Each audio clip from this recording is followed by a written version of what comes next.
Alam ng lahat ng nakainom ng tubig ng Ganges, na ang tubig ng Ganges ay mapait at may kakaibang lasa, at may kakaibang amoy. Pero ako, diretsong pinuno ko ng isang malaking timba. Dahil sa pagdating ng pandaigdigang pagbabago ng sakit, mas maraming sakit sa katawan. Mas lalakas ka pagkatapos ng pagbabago. May mga taong may sore eyes, kayang maglabas ng laser na pumuputol sa kahit ano. May taong nilagnat ng 48.5 degree K. Nagising na may apoy na tumutupok sa katawan. Kayang lamunin ang lahat ng bagay. Samantalang sa nakaraang buhay ko, dahil sa mahina ang katawan ko, napunta ako sa pinakailalim ng food chain. Sa huli, nahuli ako at dinala sa minahan. Araw-araw, 25 oras akong nagmimina. Hanggang sa mapagod ako at mamatay. At ngayon, bumalik ako 1 buwan bago magkasakit. Ang unang bagay na ginawa ko ay mangolekta ng iba't ibang virus. Ngunit ang mga bihira at kakaibang pathogen ay hindi mura. Kaya't pinawalang bisa ko muna ang bahay. Nakakuha ako ng 880,000 na pondo para sa simula. Ngunit sa tingin ko, hindi pa rin ito sapat. Binuksan ko ang aking telepono. Bumuka ang bibig ko at umiling. Nakuha na ang lahat ng pondo mula sa online loans. Dala ang 1 milyong sarili mula sa sarili. Ayon sa alaala ng nakaraang buhay. Ngayong gabi, magkakaroon ng isang auction dito. Kabilang dito ang tubig na may dalang virus mula sa tardigrade. Ang mayamang silinyuan na nagising sa tubig ng banal ay nagyabang noon. Siya ay nagising matapos uminom ng tubig. At sa sandaling ito hanggang sa kalagitnaan ng auction, isang espesyal na selyadong garapon ang itinulak sa entablado. Lahat ng tao sa lugar ay nagtataka. Dapat malaman na ang panimulang presyo sa auction na ito ay hindi bababa sa 300,000. Pero ang ganitong sirang garapon, kahit anong tingin parang hindi sulit sa presyo. Hindi naapektuhan ang host ng auction ng hindi pagkakatuwa ng mga tao. Nakataglay ng propesyonal ng ngiti. Magsitigil kayo sandali. Pakinggan ninyo ako ng mabuti. Sa maliit na garapon na ito, nasa loob ang napaka-espesyal na uri ng tardigrade. Marami na kayong nakita ng mga antigong sulat at larawan. Ngunit ang mga tardigrade ay tiyak na hindi pa ninyo nakita, di ba? Bagaman ito ay hindi karaniwan. Ngunit ang halaga ng koleksyon ay tiyak na nasa pinakamataas na antas. Ngunit pagkatapos ng ilang sandali, walang sinuman sa mga tao ang nagbid. Kahit gaano pa man kahirap sabihin ng host na ang insekto na ito ay napakabihira. Wala ni isa ang kumilala sa halaga nito bilang koleksyon. Tanging ako lamang ang may matinding interes. Diretso kong itinaas ang numero. Kukunin ko ito sa halagang 300,000. Nang lumabas ang salitang ito, 10 mga mata, biglang tumingin sa aking direksyon. Hindi nila inasahan na may talagang mag-aalo. Akala nila isa na namang mayamang binata, na walang ibang magawa sa pera. Kahit ang mga talukap ng mata ng host ay hindi nakatiis na kumurap ng 2 beses. Ngunit nanatili pa rin ang ngiti sa kanyang mukha bilang isang profesional. Nagbid ang Ginoo ng 300,000. Mayroon bang gustong sumunod? Nagbid ako ng 350,000. Pagkatapos ng sinabi, may isa pang nagtaas ng numero, at nagbigay ng mas mataas na presyo. Tumingin ako, at napansin kong hindi siya silinyuan, ang mayamang negosyante. Pero sa nakaraang buhay, silinyuan ay gumastos ng 500,000 at nalugi sa pagbili ng tardigrade na ito. Tingin ko, dahil sa pakikipagbid niya sa taong ito kaya tumaas ang presyo. 400,000, hindi ako nag-alinlangan. Diretso agad akong nagdagdag ng 50,000. Kung ikukumpara sa mga naunang item, parang maliit lang ang 400,000. Mukhang wala lang talaga. Pero ang gumastos ng ganito kalaki para lang sa isang tardigrade. Malaking galawan na talaga ito. Ngunit ang taong nagbid ng 350,000. Nang makita akong walang pag-aalinlangan ay nagbid ng 400,000. Kaagad siyang umatras sa bidding. 400,000. Mayroon bang may gustong sumunod? Tanong ng host na may ngiti. Matagal na naghintay ngunit walang sumagot. Nang akala ng lahat ay tapos na ang bidding. Biglang may narinig na naman na boses. Magbibigay ako ng 450,000. Lahat ay napatingin kung saan nanggaling ang boses. At natuklasan nilang ang nagtaas ng presyo ay silinyuan, ang malaking negosyante mula sa katabing bayan. Lalong naging palaisipan ang mga ngiti sa kanilang mga mukha. Mukhang may magandang palabas na mangyayari. Hindi naman naubusan ng pera silinyuan. Nakita ko ito at naging seryoso ang aking tingin. Ang pera ko lang ay mahigit 1 milyon. Kung ipipilit ni Linyuan na sumali, wala rin akong magagawa sa kanya. Kailangan kong pabayaan siyang talikuran ang ideyang ito. Kaya agad kong itinaas ang aking numero. At sumigaw ng presyong 600,000. Napamulagat ang lahat ng mga bisita. Anong nangyayari sa batang ito? Biglang nagtaas ng presyo ng 200,000. Walang ideya. Akala niya ba ay kayamanan ito? Si Linyuan ay napakunot ng noo. Mayaman siya. Ngunit hindi ito galing sa hangin. Ang dahilan kung bakit nais niyang bilhin ang water beer. Ginawa ko lang ito dahil nakakaaliw. Pero sa puso niya, para sa kanya, maliit na halaga lang ang bagay dito. Nang maisip niya iyon, muling sinabi ni Linyuan ang presyo na 70,000. Pero bago pa siya matapos magsalita, sumunod agad akong nagbid ng 1 milyon. Pagkasabi ko noon, tahimik ang buong lugar sa gitna ng auction. Napakaraming mata ang nagulat. Sabay-sabay silang tumingin sa direksyon ko. Nag-alok ng milyon para sa isang basag na bagay. Sa paningin ng lahat, para akong tanga. Nang marinig ito ni Linyuan, hindi rin niya napigilang mapangiwi. Ibinaba niya ang hawak niyang numero. Maliwanag na hindi na sila handang sumunod. Sa huli, ako ang bumili ng lata ng nabagong tubig. Nakapagpahinga na rin ako. Nagbayad ako ng 1 milyon para sa mga tardigrade na walang silbi sa iba. Ngunit lahat ng ito ay sulit. Si Linyuan, na nagising sa kanyang tubig beer na katawan sa nakaraang buhay. Ngunit tinatawag na isang hindi mapapawing katawan. Hindi lamang ito may napakataas na depensa.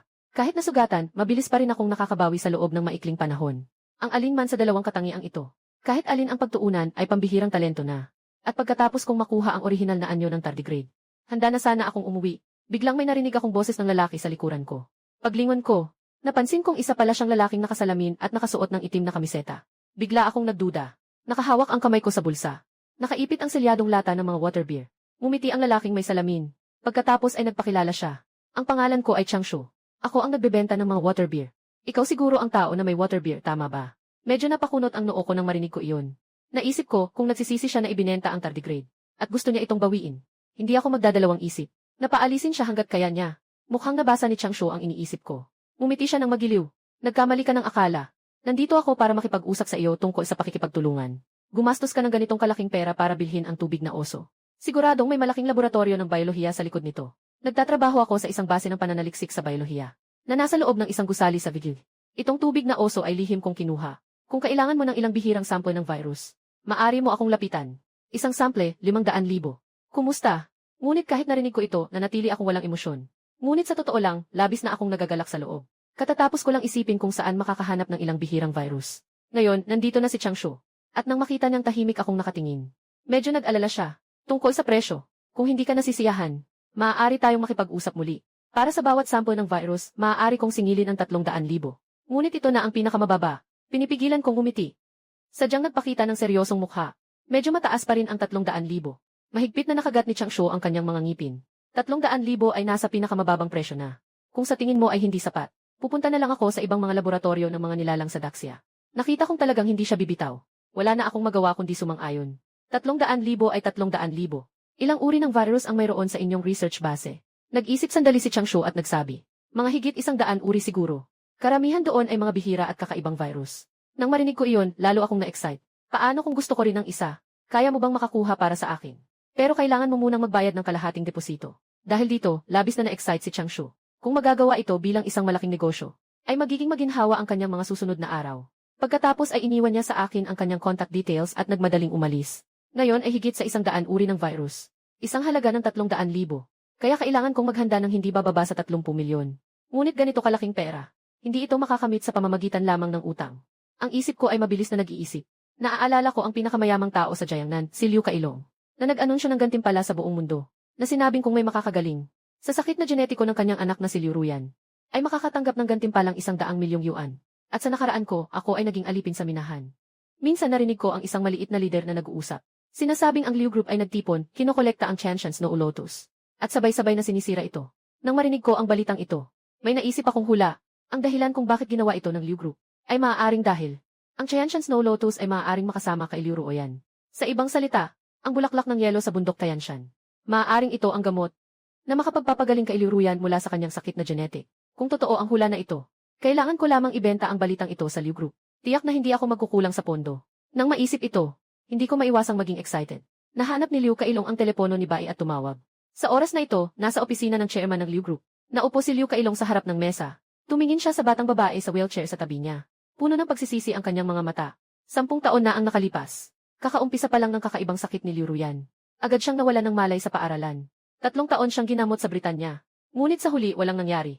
Ang katawan ni Liu Ruyan ay patuloy na naghihirap mula sa matinding sakit na mahirap tiisin. Sa loob ng 3 taon, nawala na ang pakiramdam sa kanyang mga binti. At ngayon, lumipas na ang 7 taon. Sa sandaling ito, hindi lang mga binti ko, pati na rin ang pakiramdam sa aking mga braso ay tuluyang nawala. Tok tok. May kumatok sa pinto. Agad binuksan ang pinto ng opisina. Pagpasok ko pa lang, agad kong nakita si Liu Ruyan na nakaupo sa wheelchair. Sa isang iglap, hindi ko napigilang sumikip ang aking mga mata. Narinig ko pa rin ang tungkol kay Ruyan, ang tanyag niyang palayaw. Habang pinagmamasdan ko si Liu Ruyan, pinag-aaralan din ako ni Liu Kailong. Katatapos lang, naimbestigahan na niya ng buo ang aking background. Sige, magsalita ka. Ano ang plano mong gamutin ang anak kong babae? Bago ang lahat, gusto ko munang tiyakin ang isang bagay. Kung ang paraan ko talagang makakatulong sa sakit ng anak mo, yung 100 milyon na gantimpala, dapat ibigay mo sa akin.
Kahit na nagpapanggap akong parang walang nangyayari.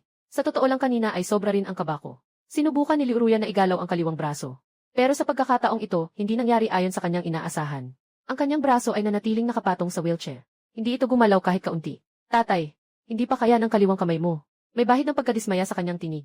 Agad akong tiningnan ni Liu Kailong. Ginoong Zhou, ano nang nangyayari? Huwag kang mag-alala. Kailangan talagang may proseso ang paggamot.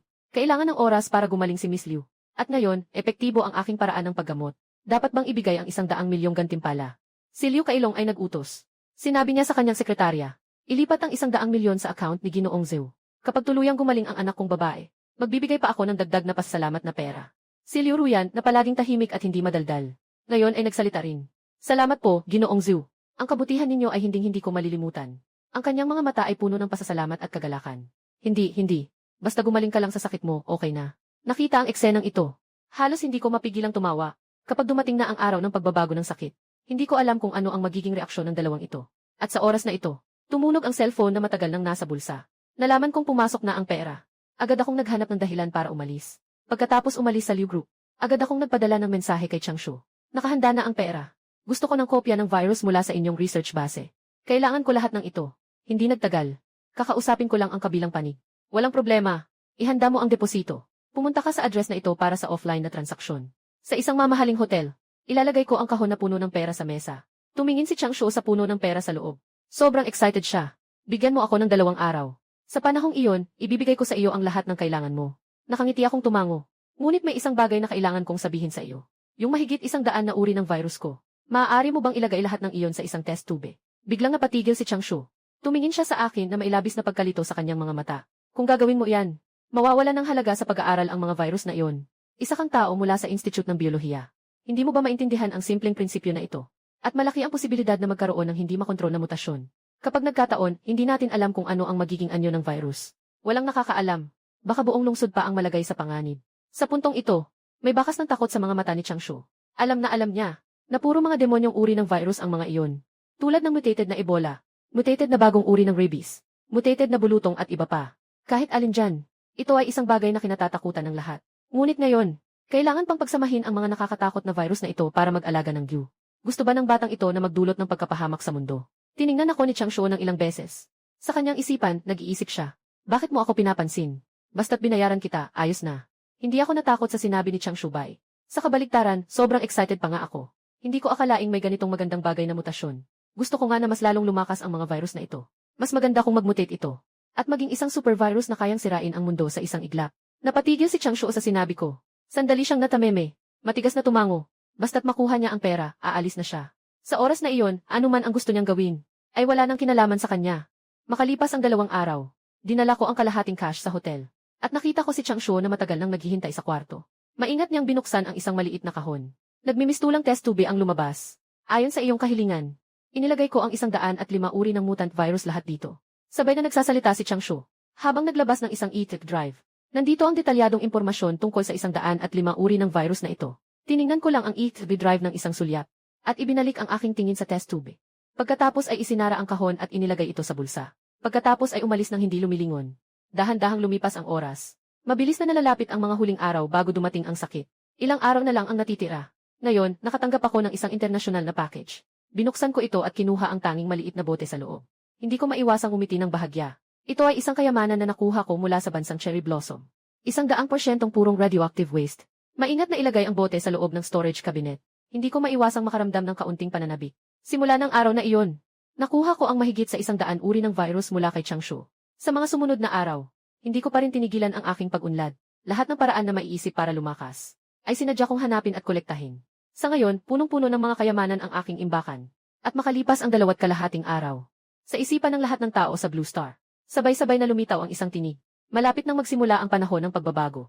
Pagkatapos ng 24 na oras, lahat ng tao ay haharap sa ebolusyon. Kung mas marami at mas malala ang mga sakit at negatibong kondisyon sa katawan, mas mataas ang antas ng ebolusyon. Pagkalipas lang ng 1 minuto, ang buong Blue Star ay biglang nagkagulo. Sa gabing ito, walang tao sa Blue Star ang nakatulog ng mahimbing.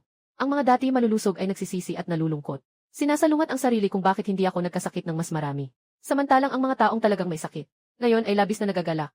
Sumisigaw na may mata ang Diyos. At ako ay nandito sa loob ng bahay. Sa harap ng mesa, may ilang kapansin-pansing mga bote at garapon. Kabilang dito ang pinakakapansin-pansin na test tube. Halos isang buwan na ang nakalipas. Tiyak na nagbago na ang virus sa loob. Sa isang antas na hindi pa nangyayari noon. Muling napatingin ako sa ilang bote sa tabi. Ang mga ito ay naglalaman ng orihinal na tardigrade. Nuclear wastewater na binili mula sa bansang Sakura.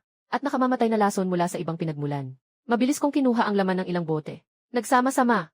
May lumabas na isa. Maliit na bote na may madilim na berdeng likido. Nang may natitirang 1 minuto, diretso kong binuksan ang bote. At mabilis na ininom ito. Isang matinding init ang agad na naramdaman sa aking dila. Kasunod nito sa buong katawan. Biglang sumiklab ang matinding sakit. Sa loob lamang ng ilang segundo, ang sakit ay halos ikinawala ko ng malay. Lumutang ang aking mga mata. Namuti ang aking mukha. Ang aking balat ay nabalutan ng nagsusulputang mga ugat. Habang ang countdown ay umabot sa huling segundo. Parang may isang di nakikitang higanting kamay na dumaan sa buong mundo. Lahat ng tao na nagdurusa sa sakit. Sa sandaling ito ay nakakaramdam ng pag-alis ng sakit sa kanilang katawan. Hindi lamang iyon. Nagtataka pa silang natuklasan. Na tila nagbago ang kanilang katawan. Ang mga may cancer sa baga ay humihinga ng napakaraming espiritu sa bawat paghinga. Ang lakas ng katawan ay tumataas ng napakalaki. May sakit sa balat. Ang balat ay naging matigas na parang bato. Hindi tinatablan ng bala. May kapansanan sa mga binti. May napakalakas na lakas sa mga binti. Kahit isang talon ay kayang umabot ng 15 metro. Grupo ng Liu. Opisina ng chairman. Nakakainis. Bakit biglang dumating ang panahon ng pagkakasakit? Nakaupo si Liu Ruyan sa wheelchair. Kitang-kita sa mukha niya ang pagkalito at hindi pagkaunawa. Siyempre, may bakas din ng matinding pagsisisi. Dahil ayon sa sinabi ng kalooban ng langit, pagkatapos magsimula ang panahon ng pagkakasakit, mas malala ang karamdaman sa katawan, mas magiging malakas, at sa panahong ito na siya ay umiinom. Ang karamdaman sa kanyang katawan ay umabot na ng 40%. Ibig sabihin, pagdating ng panahon ng sakit, ang kanyang lakas ay magiging mas mahina kaysa dati. Sisi na kay Zaulo. Kasalanan niya. Si Liu Ruyan ay nanlaki ang mata sa galit. Galit na sabi, talagang papatayin ko siya. Sa loob ng kwarto may dragon. Hindi rin maganda ang itsura ni Liu Kailong. Kung alam ko lang na darating ang panahon ng sakit na ito. Hindi sana niya pinainom kay Liu Ruyan ang Tianshan Snow Lotus. Pero ngayon, wala nang magagawa para magbago ang lahat. Anak na babae. Huwag mag-alala. Si Liu Kailong ay umungol, si Zaulo. Ay isang karaniwang tao na may malusog na katawan. Kapag dumating ang panahon ng sakit, tiyak na siya ay magiging nasa ilalim ng food chain. At kahit na may mga sakit ka sa katawan, ngunit ang ganitong antas ng bihirang sakit sa Jin, maaari ka ring maging isang makapangyarihan. Kapag nagsimula na ang panahon ng sakit, babalik natin si Zaulo. Sa panahong iyon, kung paano mo gustong maghiganti, gawin mo. Nang marinig ito, si Liu Ruyan ay tumango ng mabigat, puno ng galit sa puso. Sabi niya, Ama, naghihintay ako sa oras na iyon. Tiyak na gagawin kong makilala si Zhao sa mundo. Sa mga sandaling ito, si Zaulo ay nakabawi na mula sa napakasakit na kalagayan kanina. Nahawahan ng virus ng tardigrade. Nakuha ang kakayahan, walang kamatayang katawan. Muling pagsilang ng mga naputol na bahagi. Nahawaan ng mutated rabies virus. Nakuha ang talento, bilis ng pag-iisip tumaas ng 1,000%. Pag-unawa tumaas ng 1,000%. Nahawaan ng mutated Ebola virus. Nakuha ang talento, gintong dugo ng Diyos. Dugo ng Emperador. Bilis na pagsipsip ng espiritu tumaas ng 1,000%. Nahawaan ng nuclear wastewater. Nakuha ang talento, isa pagpapalakas ng katawan 1,000%. Isang-isa ang mga epekto ng pagpapalakas na lumilitaw sa katawan ni Zaulo. Sa bawat sandali na lumilitaw ang epekto ng pagpapalakas, malinaw na nararamdaman ni Zaulo na ang lakas ng kanyang katawan ay higit pang umuusad. Nagtatala ng hanggang 130 uri ng negatibong estado. Nakaabot sa pagkakaroon ng maraming sakit. Kasalukuyang isinasagawa ang pagpapalakas at pagsasanib. Pagsasanib na progreso, 79%. Matagumpay ang pagsasanib. Pinagkakabitan ng lahat ng sakit. Katawan ng siyam na kadiliman at kaguluhan. Katawan ng siyam na kadiliman at kaguluhan, hindi tinatablan ng anumang batas, kasabay ng batas ng langit, bituin. Buto ng jade ng ugat, dugo ng emperador, banal na puso, mata ng batas, salita ng kapangyarihan, espiritu na nagiging walang laman. Sa isang iglap, naramdaman lang ni Zaulo na biglang sumabog ang lakas sa kanyang katawan. May lumabas na napakalakas na kapangyarihan. At sa sandaling ito, sa paligid ni Zaulo, halos kalahati ng lungsod ng Jiangnan. Ang espiritual na enerhiya ay nagsimulang magsiksikan. Ang espiritual na enerhiya ay bumuo ng napakalaking ipo-ipo, na patuloy na pumapasok sa katawan ni Zaulo. At si Zaulo mismo, ay siya na ngayong sentro ng bagyong espiritual na ito. Unang antas ng kaalaman. Patuloy na umaakyat ang antas ni Zaulo. Sa isang iglap, diretso siyang umabot sa ikasyam na antas ng unang kaalaman. Ngunit kahit ganito, ramdam pa rin ni Zaulo, na patuloy pa rin siyang kumukuha ng espiritual na enerhiya mula sa kalikasan. Ang vortex ng espiritual na enerhiya ay hindi pa rin humihinto. Patuloy na dumadaloy papasok sa katawan ni Zaulo. Ikasyam na antas ng panimulang yugto. Unang antas ng pagbabagong yugto. Boom! Nayanig ang buong katawan ni Zaulo. Sa sandaling ito, umabot na siya sa ikalawang yugto. Yugto ng pagbabago. Kahit ang katawan ni Liu Ruyan sa nakaraang buhay na may malasay, kinailangan ng 1 linggo para maabot ang antas ng linbian. Pero si Zaulo ngayon, nakamit niya ito sa wala pang 3 minuto. At hindi pa siya tumitigil. Muling nag-concentrate si Zaulo. Ang kanyang dantian sa loob ng katawan, na parang isang itim na butas, ay patuloy na matinding sumisipsip at naglalabas. Naramdaman niya na ang antas ng 5 pagbabago ay hindi ang kanyang kasalukuyang hangganan. Antas ng 5 pagbabago, ikalawang antas. Hanggang sa huli, nakatigil ang antas ni Zaulo sa ikalawang antas ng 5 pagbabago. Unti-unting humupa ang kanyang dantian. Antas ng 5 pagbabago, ikalawang antas. Bahagyang naramdaman ni Zaulo ang nakakatakot na lakas sa loob. Sigurado siya, kung nais niya, kailangan lang niyang itaas ang kamay. At ang lugar kung saan siya naroroon ay tiyak na guguho. Ito ba ang pakiramdam ng isang malakas? Malalim na huminga si Zaulo. Ang kurba ng kanyang labi ay lalong umangat. Hindi na siya ang walang kalaban-laban na tupa noon, na madaling mapagsamantalahan. May lakas na nasa ika-6 na antas ng lingbian. Sa kasalukuyang yugto, maaaring siya lang ang nag-iisa sa buong Daxia. Kinsisi, naaalala ko, nung ikaw ay bagong gising, nasa simula na 3 antas lang ito. Tiake, makakayanan mo bang makaligtas sa isang atake mula sa akin? Sige na, mamaya papawiin kita sa mundong ito. Nagtawanan si Zaulo. Bumuhos ang kulob. Habang nag-iisip si Zaulo, biglang naging parang guguho ang apartment building sa ilalim namin. Mula sa labas, biglang may narinig na malalakas na pagsabog. Parang may higit 10 granada na sumabog ng sabay-sabay. Siya, yon. Ang Silver Armored Swanjiao. Agad na naintindihan ni Zaulo kung ano talaga ang nangyayari. Sa parehong oras noong nakaraang buhay niya, nang bagong nagsisimula pa lang ang panahon ng mutasyon. Sa isang paaralan sa Jiangnan City, biglang lumitaw ang isang malubhang Silver Armored Swanjiao. Dahil sa simula ng panahon ng sakit, hindi pa matagal. Kahit ang mga tao na may malubhang karamdaman, ay nananatili pa lamang sa paunang antas. Kaya, ang biglaang paglitaw ng Silver Armored Swanjiao ay nagdulot ng napakaraming nasawi. Hindi mabilang na mga pamilya ang namatay sa kamay nito. Noon, hindi pa tuluyang bumagsak ang kaayusan ng Daxia. Hindi pa rin nadakip noon si Zaulo ng makapangyarihang Liu Group na sumikat pagkatapos. At ang lokasyon ng elementaryang ito ay malapit lang sa dating tirahan ni Zaulo. Maaaring sabihin na, halos nasaksihan mismo ni Zaulo ang malupit na pagpatay na ito. Naalala ko noong nakaraang buhay nang mapatay ang Silver Armored Swanjiao. Ang kanyang gulugod ay naging isang pilak na sibat na may napakalakas na kapangyarihan. Saktong kailangan ko rin ng sandata. Ikaw na, ngumiti si Zaulo. Sa susunod na sandali, bigla siyang nawala sa kanyang kinaroroonan. Sa harapan ng Yangguang Elementary School, tumingin ang pulisya ng Jiangnan sa kalangitan. Sa itaas ay ang nakakatakot na pilak na dragon. Lahat sila ay nagpakita ng seryosong ekspresyon. Ngayon ay gabi. Nasa dormitoryo ang mga bata ng Yangguang Elementary School at nagpapahinga. Kung makararating ang pilak na dragon sa dormitoryo, maraming buhay ang mawawalan. Bumuga na. Aking akitin ang atensyon ng halimaw. Huwag itong hayaang saktan ang mga bata. Ang pinuno ng pangkat na kumikilos, si Chen Dao, ay agad nagutos. Agad na kinuha ng mga kasapi ang kanilang mga armas. At pinaputukan ang Suanjiao sa kalangitan. Bang, bang, bang. Walang humpay na putok ng apoy ang bumuga. Ngunit ang mga bala na kayang pumatay agad ng mga nilalang na carbon-based, pagdating sa balat ng Silver Armored Swanjiao, tila nawala ang lahat ng kanilang lakas. Direktang tumalbog palayo. Ni isang bakas ng sugat ay hindi naiwan. Pero nakamit pa rin nila ang kanilang layunin. Ang atensyon ng Silver Armored Swanjiao ay mabilis na nailipat mula sa mga estudyante. Ang kanyang pulang mga mata ay tumingin sa mga miyembro ng pulisya sa harap. May isang sulyap ng pagwawalang bahala sa kanyang mga mata. Mga alitap-tap lamang. Nangangahas pang manggulo habang ako'y kumakain. Mamatay. Sa susunod na sandali, ang pilak na baluti ng Suanjiao ay lumipad sa itaas ng pulisya na parang isang dragon. At mula sa itaas, isang hampas ng buntot ng dragon ang tumama sa ibaba. Pah. Napakabilis ng paghampas ng buntot ng dragon. Hindi nakapag-react ang mga kasama at agad silang tinamaan. May mga sumusuka ng dugo. May mga nahuhulog. Ang mga kasamang nakasuot ng kumpletong armas. Ngayon ay talagang nasa kaguluhan. Sumpeng hayop. Si Chen Dao ay matinding nakagat ang kanyang mga ngipin. May mga patak ng dugo sa kanyang mga labi. Ang kanyang pinamumunuan na grupo ay naitatag lamang ngayon matapos ang pagdating ng panahon ng sakit. Lahat ng mga miyembro ay mga gising na may malubhang sakit. Ngunit kahit ganon, ang pinakamataas na antas sa kanila ay nasa simula pa lamang ng 2 antas. Ginoong Chen, gaano pa katagal ang suporta? Sa gitna ng mga sugatang kasapi, isang binatang may maayos na gupit na kastanyas ang tumayo. Tumingin siya sa kapitan. Sabi ng opisina, nagsimula na silang humingi ng tulong sa militar. Tinatayang mga 10 minuto pa siguro. Sumagot si Chen Dao matapos mag-isip ng kaunti. Sa kasalukuyan, wala nang ibang maaaring lumitaw na malakas na tao sa Jiangnan City. Kaya, para labanan ang pilak na armored na Swanjiao, kailangan lamang gumamit ng malawakang armas. 1 linggo na ang nakalipas sa Copper Gate Bridge ng Eagle Country. Ang lumitaw na pulang buntot na alakdan ay napatunayan na ang ganitong antas ay nasa hangganan ng pagbabago. Ang halimaw ay may napakalakas na kapangyarihan. Ngunit hindi pa rin ito kayang pigilan ang pagsabog ng mga armas. Ang kanyang misyon ay kailangan lamang na magtagal hanggang dumating ang suporta. Gamitin ang lahat ng paraan upang pigilan ang pilak na armored na ahas, na huwag makapanakit sa mga bata ng Yangguang Elementary School. 10 minuto ba? Nang marinig ng kabataang si Lizzie ang numerong ito, isang tiyak na liwanag ang kumislap sa kanyang mga mata. Kians, anong balak mo? Nang makita ito ni Chen Dao, hindi maiiwasang mag-alala ang kanyang puso. Bigla siyang tinamaan ng masamang kutob. Sa oras na ito, ang pilak na armored na dragon sa langit ay labis na nasiyahan sa kanyang atake. Hindi na niya pinansin ang grupong nawalan ng kakayahang makipaglaban. Muling lumipad patungo sa direksyon ng dormitoryo.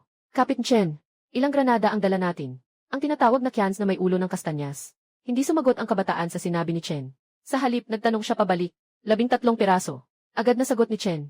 Ngumiti si Kenzie. Sabi niya sa kapitan pagkakaroon ng sakit. Bago pa man magbukas ang era, may kapansanan ako sa binti. Ako na ang bahala mamaya para maagaw ang atensyon ng hayop na ito. At sa kanyo sabay-sabay itapon ang granada sa hayop na ito. Diretso nating pasabugin ang puwit nito. Nang marinig ito ni Chen Dao, may lumitaw na pag-aalala sa kanyang mga mata. Ngunit masyadong malakas ang hayop na iyon. Delikado ang ganito para sa iyo. Nasa dormitoryo pa ang kapatid kong babae. Kung hindi ako ang gagawa ng misyon na ito, sino ang gagawa? Nang marinig ito ni Kenzie, basta nag-wave lang siya ng kamay, sige na. Magsisimula na ako. Huwag niyong bigin ako Kung hindi, hahanapin ko kayo. Sabi niya na parang nagbibiro. Pagkatapos, ang mga labi ni Kenzie ay umangat sa isang ngiti. Tumingin siya sa langit sa itaas na may pilak na armor na Xuanjiao. Sumigaw, hayop. Hindi pa ako patay, si Lolo Qian. Bakit ka tumatakbo? Muli niyang itinaas ang kanyang rifle. At muling pinaputukan ang pilak na armored na Xuanjiao sa langit. Bang, bang, bang. Parang panggagambala lang ang atake. Muling nagalit ang pilak na armored na Xuanjiao. Sumigaw ito ng galit. Muling lumipad papunta sa direksyon ni Kenzie. Tama. Agad kang pumunta at hanapin si Lolo Qian. Malakas na tumawa si Kenzie. Habang lumalapit ang silver armored Mystic Jiao, tumalon siya na parang isang unggoy.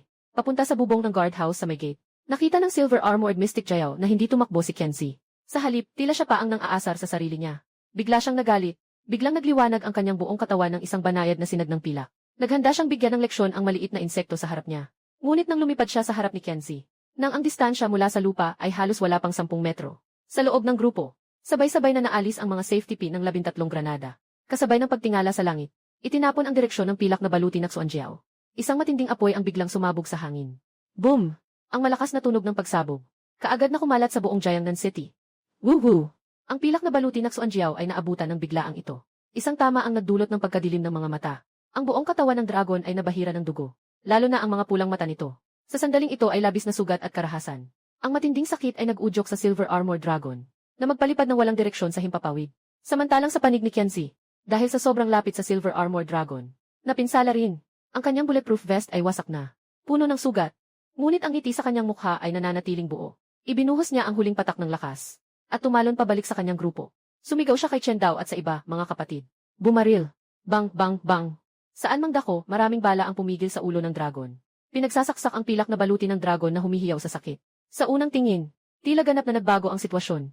Ngunit hindi inasahan ni Chen Dao at ng iba pa, na hindi pa lumipas ang 3 minuto. Ang duguan at wasak na ulo ng pilak na baluti ng dragon. Mukhang malapit ng gumaling. Ang mga pulang mata ay muling bumukas. Tumingin sa paligid. Sa wakas ay nakita muli ang anyo ni Kenzie sa lupa. Sa oras na ito, si Kenzie ay nahulog sa pagkakakoma dahil sa labis na pinsala. Ngunit hindi nagplano ang silver armored Xuanjiao na palampasin siya. Umungal. Nakita itong umuungal. Ang anyo nito ay parang pilak na kidlat. Sa isang kisap mata ay nasa itaas na ng grupo. Li Sizu. Ang pilak na armored na Xuanjiao ay may 2 pangsakal na nakahawak sa dibdib. Isang bola ng liwanag na may kasamang nakakatakot na kulog. Agad na nagsimulang magtipon. Paano kaya ang bilis ng pagbawi na ganito kabilis? Si Chen Dao ay may mukhang parang patay na abo. Malinaw niyang naramdaman na kapag inilabas ang bolang kidlat, ang buong koponan nila ay tiyak na mapapahama. At sa mga sandaling ito, may natitirang 5 minuto bago dumating ang tulong. Tiyak na ang pagkatalo. Si Chen Dao ay hindi matanggap ang kanyang kapalaran. Ngayon lang niya tunay na naisip kung ano ang ibig sabihin ng pagsisimula ng panahon ng sakit. Lakas. Sa huli, ito ay dahil sa lakas. Kung siya rin ay isang makapangyarihang tao sa panahon ng pagbabago, hindi siya matatakot sa maliit na ahas na ito sa harapan niya. Dahan-dahang ipinikit ni Chen Dao ang kanyang mga mata. Ngunit lumipas ang kalahating araw. Ang inasahang dagundong ng kidlat ay hindi dumating.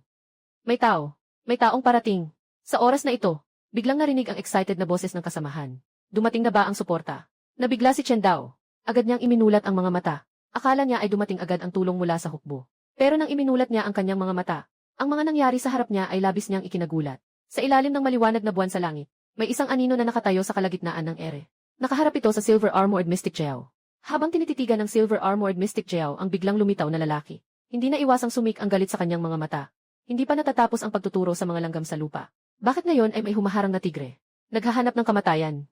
Ang silver armored Xuanjiao ay nag-isip. Ang bolang kidlat sa kanyang kamay ay natapos na ang pagbuo. Kitang-kita na inikot niya ang kanyang mga pangil. Agad na pinakawalan ang bolang kidlat. Dala ang nagangalit na kapangyarihan ng kidlat na tumakbo ng diretso sa unahan. Payak na kasanayan. Sakto rin ito para subukan ang aking katawan ng siyam na kadiliman at kaguluhan. Ang figura sa kalagitnaan ng himpapawid ay walang iba, kundi si Zhou Luo na dumating matapos marinig ang pagsabog. Nakapulupot ang kanyang mga kamay sa likod. Sa harap ng paparating na nagangalit na bolang kidlat, hindi nagbago ang kanyang ekspresyon. Wala siyang kahit anong takot. Ang bilis ng paglipad ng kidlat ay napakabilis. Agad itong umabot sa harap ni Zaulo. Ang mabangis na lakas ng kidlat ay sumabog sa isang iglap, na nagdulot ng isang puno ng pahayag ng pagkawasak na larangan ng kidlat. Roar! Tumingin ang silver-armored Swan Jiao sa eksenang ito, na may bahagyang kasiyahan sa kanyang mga mata. Ang kidlat na bola na ito ay halos buong lakas na atake nito. Hindi kakayanin ng taong biglang sumulpot na ito. Susunod, oras na para magpakasasa ito sa dugo. Nais nang umalis ng silver-armored Mystic Jiao. Ngunit sa sandaling iyon, may boses agad na narinig mula sa likuran nito. Akala mo makakaalis ka? Sang-ayon ba ako? Biglang lumingon ang silver-armored Swan Jiao. Nakita niyang unti-unting nawawala ang larangan ng kulob. At sa gitna ng larangan, nakatayo pa rin ang figura na may mga kamay sa likod. Nether Chow's body. Hindi maapektuhan ng anumang batas. Tahimik ang kanyang mukha. Mahaba at malalim ang paghinga. Walang kahit anong bakas ng sugat. Paano nangyari ito? Lubos na nagulat ang silver-armored Black Jiao. Narinig kong maganda raw ang gulugod ng iyong Jiao. Kung ganoon, iwan mo na lang iyan at gawin kong sandata. Ngumiti si Zaulo. Hindi binigyan ng pagkakataon ang silver-armored Swan Jiao na tumugon. Agad siyang bumunot ng isang kamay. Isang kamay na halos kasing laki ng buong silver armor. Ang Swan Jiao ay biglang lumitaw, na parang kidlat na hindi mo mahahawakan.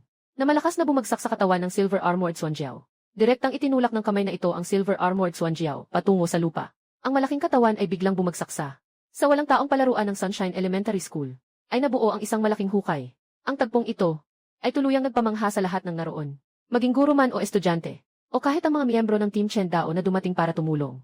Lahat ay napanganga sa gulat. Ang lakas ng silver-armored Swan Jiao ay talagang nakakatakot. Hindi makayanan ng silver-armored Suan sa kamay ni Zaulo ang isang round. Sino ba talaga ang taong ito? Umiiyak. Nakatagilid sa hukay ang silver-armored Suan. Ang Jiao ay nagbigay ng isang galit na sigaw ng hindi pagkakasundo. Gusto pa nitong bumangon at lumaban. Ngunit hindi siya binigyan ni Zaulo ng pagkakataon. Diretso siyang lumipad sa itaas ng silver-armored Suan. Hawakan mo ito sa 3 pulgada. Gusto mo pang makipaglaban? Sino ang nagbigay sa iyo ng lakas ng loob? Ngumiti si Zaulo ng bahagya. Agad na inabot ng kanang kamay. Isang ilusyon na ulo ng Swan Jiao. Biglang pinigilan ng malaking kamay ng ilusyon. Walang kahit anong bahagi ang silver-armored Swan Jiao. Ang lakas ng pagtutol ay nahugot mula sa gulugod. Tanging ang walang ulo na dragon lamang ang patuloy na kumikilos sa malaking hukay. Parang ayaw nitong mamatay ng ganito. Ang gulugod ng pilak na armored na dragon ay unti-unting lumiit. Sa huli, kasama ang ulo ng dragon, naging isang maliwanag na pilak na sibat. Ang ulo ng dragon ay naging dulo ng sibat. Ang gulugod ng dragon ay naging katawan ng sibat. Sa isang sulyap, ang buong sibat ay nagdadala ng isang malamig na aura ng pagpatay. Talagang hindi ito karaniwan. Kinuha ni Zaulo ang pilak na ahas na sibat at tinimbang ito ng kaunti. Sobrang nasiyahan siya sa kanyang puso. Dapat malaman, matapos magsimula ang panahon ng sakit, ang lakas ng isang tao ay hindi lamang nakasalalay sa kanyang kasanayan, kundi pati na rin sa dami ng mga kayamanan na kanyang hawak.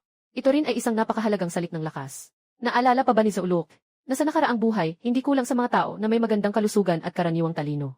Ngunit dahil sa napakagandang kapalaran, nakakuha sila ng ilang mga kayamanan ng langit at lupa na nagdulot ng malaking pagtaas ng lakas. At sa huli ay naging makapangyarihan sa isang lugar. Nais nilang maging pinakamalakas sa mundo. Ang ganitong kayamanan ay hindi dapat palampasin. Bagamat ang sibat na ito na gawa sa pilak ay hindi maituturing na kayamanan. Ngunit sa puntong ito, may tuturing na ito ay isang napakahalagang kayamanan. Dinala ni Zaulo ang pilak na sibat sa kanyang likod at tumingin sa Liwanag Elementary School sa lupa. Matapos ang labang ito, may tuturing na ang Liwanag Elementary School ay nasa gulo. Ngunit mabuti na lamang at ang bahagi ng dormitoryo ay medyo buo pa. Ang mga estudyante ay lahat ay ligtas at walang pinsala. Nang tumingin si Zaulo sa mga bata, tumugon din ang mga bata ng tingin kay Zaulo. Sa napakaraming mga mata na puno ng inosente, ang lahat ay puno ng paghanga sa sandaling ito. Malamang sa buong buhay nila, hindi nila makakalimutan ang nangyari ngayong araw. Sinulyapan ni Zaulo ang paligid, at agad na naghanda upang umalis. Patay na ang silver-armored Black Dragon. May mas mahalaga pa siyang gagawin pagkatapos nito. Unti-unti nang lumalayo ang kanyang anyo. Pagkatapos siyang tuluyang mawala sa paningin ng lahat. Saka lang nag-react si Chen Dao, medyo huli. Agad siyang tumawag sa headquarters, ako si Chen Dao. Ang silver-armored Black Dragon na lumitaw sa Sunshine Elementary ay nalutas na ng isang misteryosong tao. Tawagan mo agad ang ambulansya. Nasa panganib ang buhay ng kasama ko. Dapat mabilis. Pagkatapos umalis sa Yanggu ang elementary school, dinala ni Zaulo ang pilak na baril. At mabilis na bumalik sa kanyang apartment. Ang susunod na gagawin niya ay agad na i-refine ang pilak na baril na ito sa kanyang kamay. Nagsimula ang panahon ng sakit. Ang unang malaking pagkakataon na dumating sa Jiangnan City ay ang Nanshan Secret Realm sa loob ng 3 araw. Lumipas sa isipan ni Zaulo ang mga alaala. Nanshan Secret Realm ay isang kilalang malaking pagkakataon matapos magsimula ang panahon ng sakit.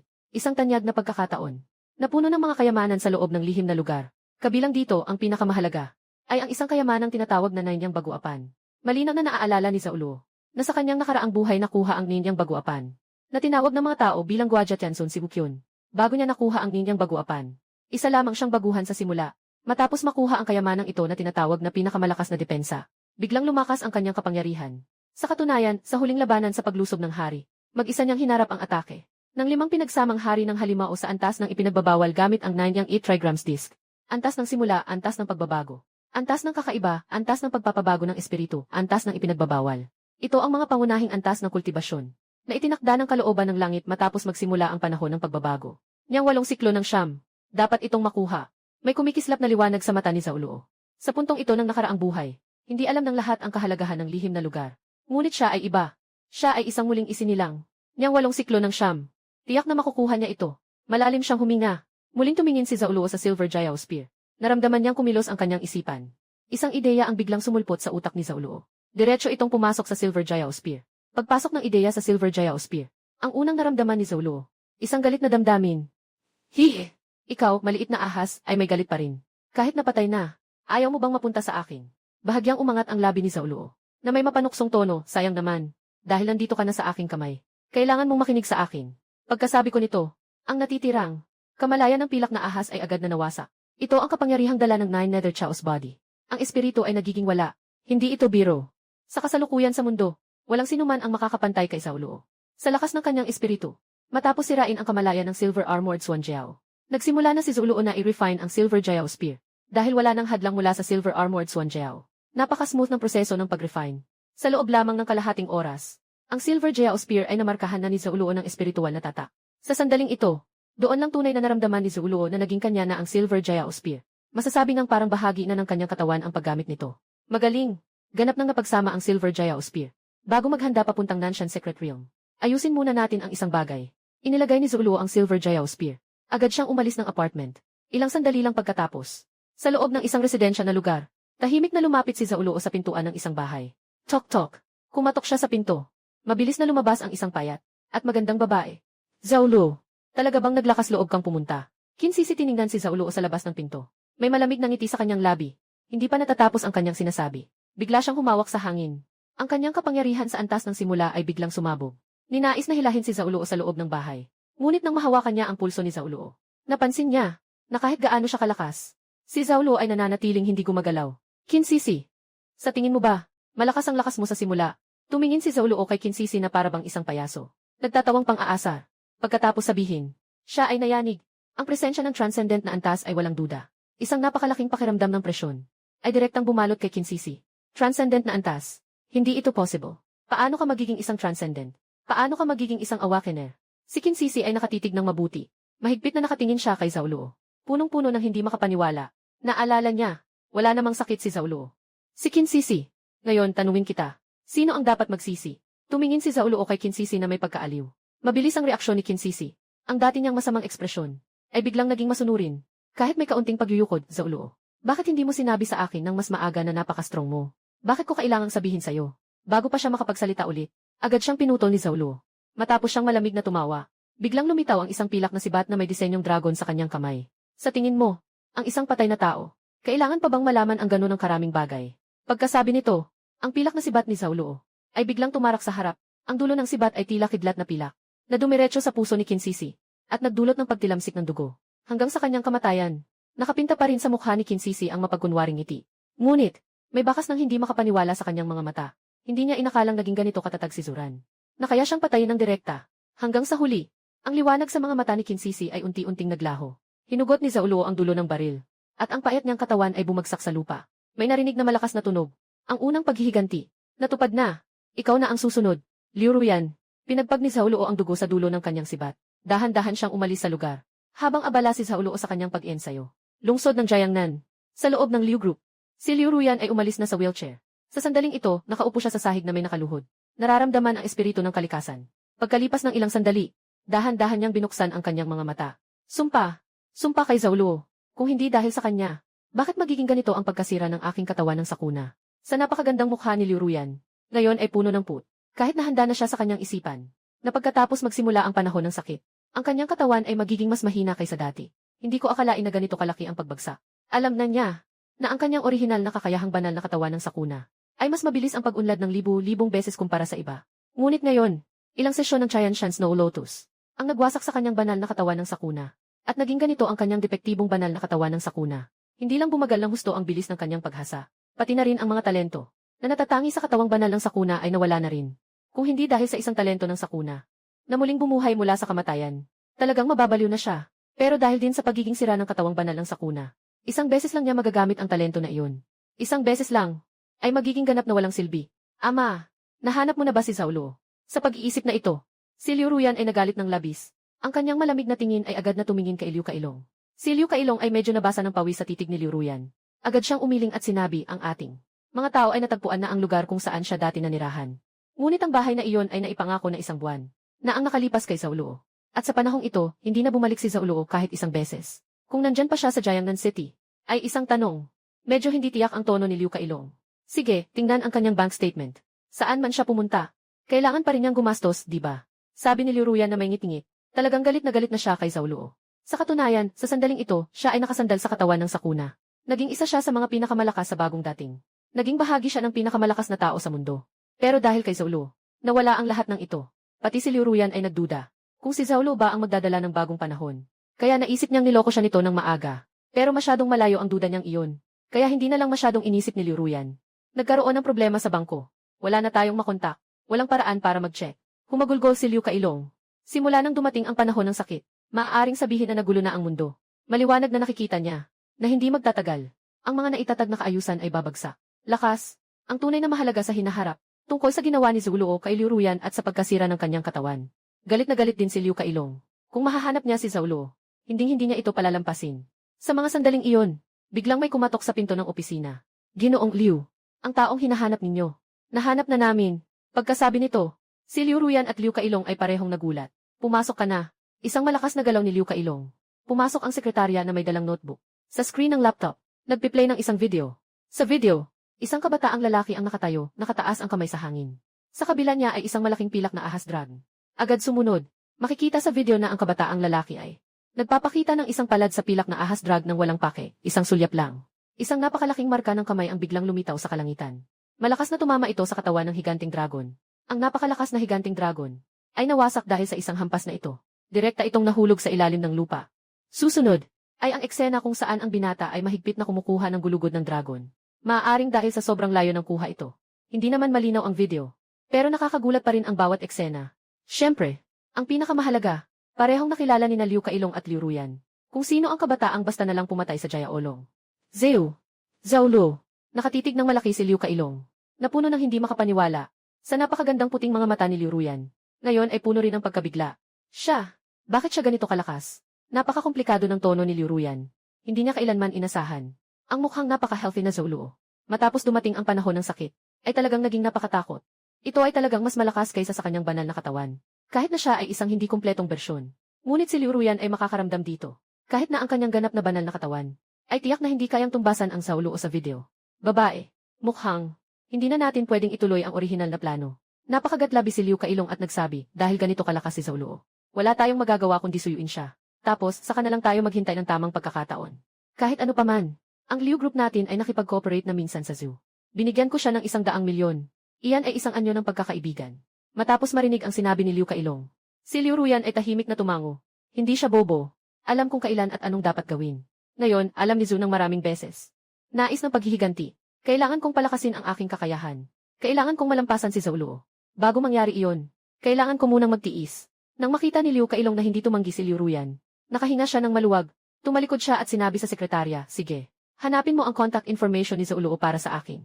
Gusto kong personal na pumunta sa kanya. Sumagot ang sekretarya at umalis. Sa labas ng komunidad, handa nang umalis si Zaulo. Biglang tumunog ang telepono sa bulsa niya. Kinuha niya ito at tiningnan. Nakasulat doon ay ang tawag mula sa Liu Group. Nang makita niya ito, bahagyang nakangiti sa gilid ng labi. Agad niyang pinindot ang sagot na buton, ako si Zaulo. Anong kailangan? Agad na narinig ang boses ni Liu Kailong, napakabuti. Talaga, ikaw si Ginoong Zhu. Ako si Liu Kailong. Sa mga nakaraang araw, patuloy kitang hinahanap. Gusto kong suklian ang kabutihan mo sa pagpapagaling sa akin. Sa wakas, natagpuan din kita. Ang boses ni Liu Kailong ay halatang puno ng emosyon. Nang marinig ito ni Zaulo, hindi niya napigilang mapangiti.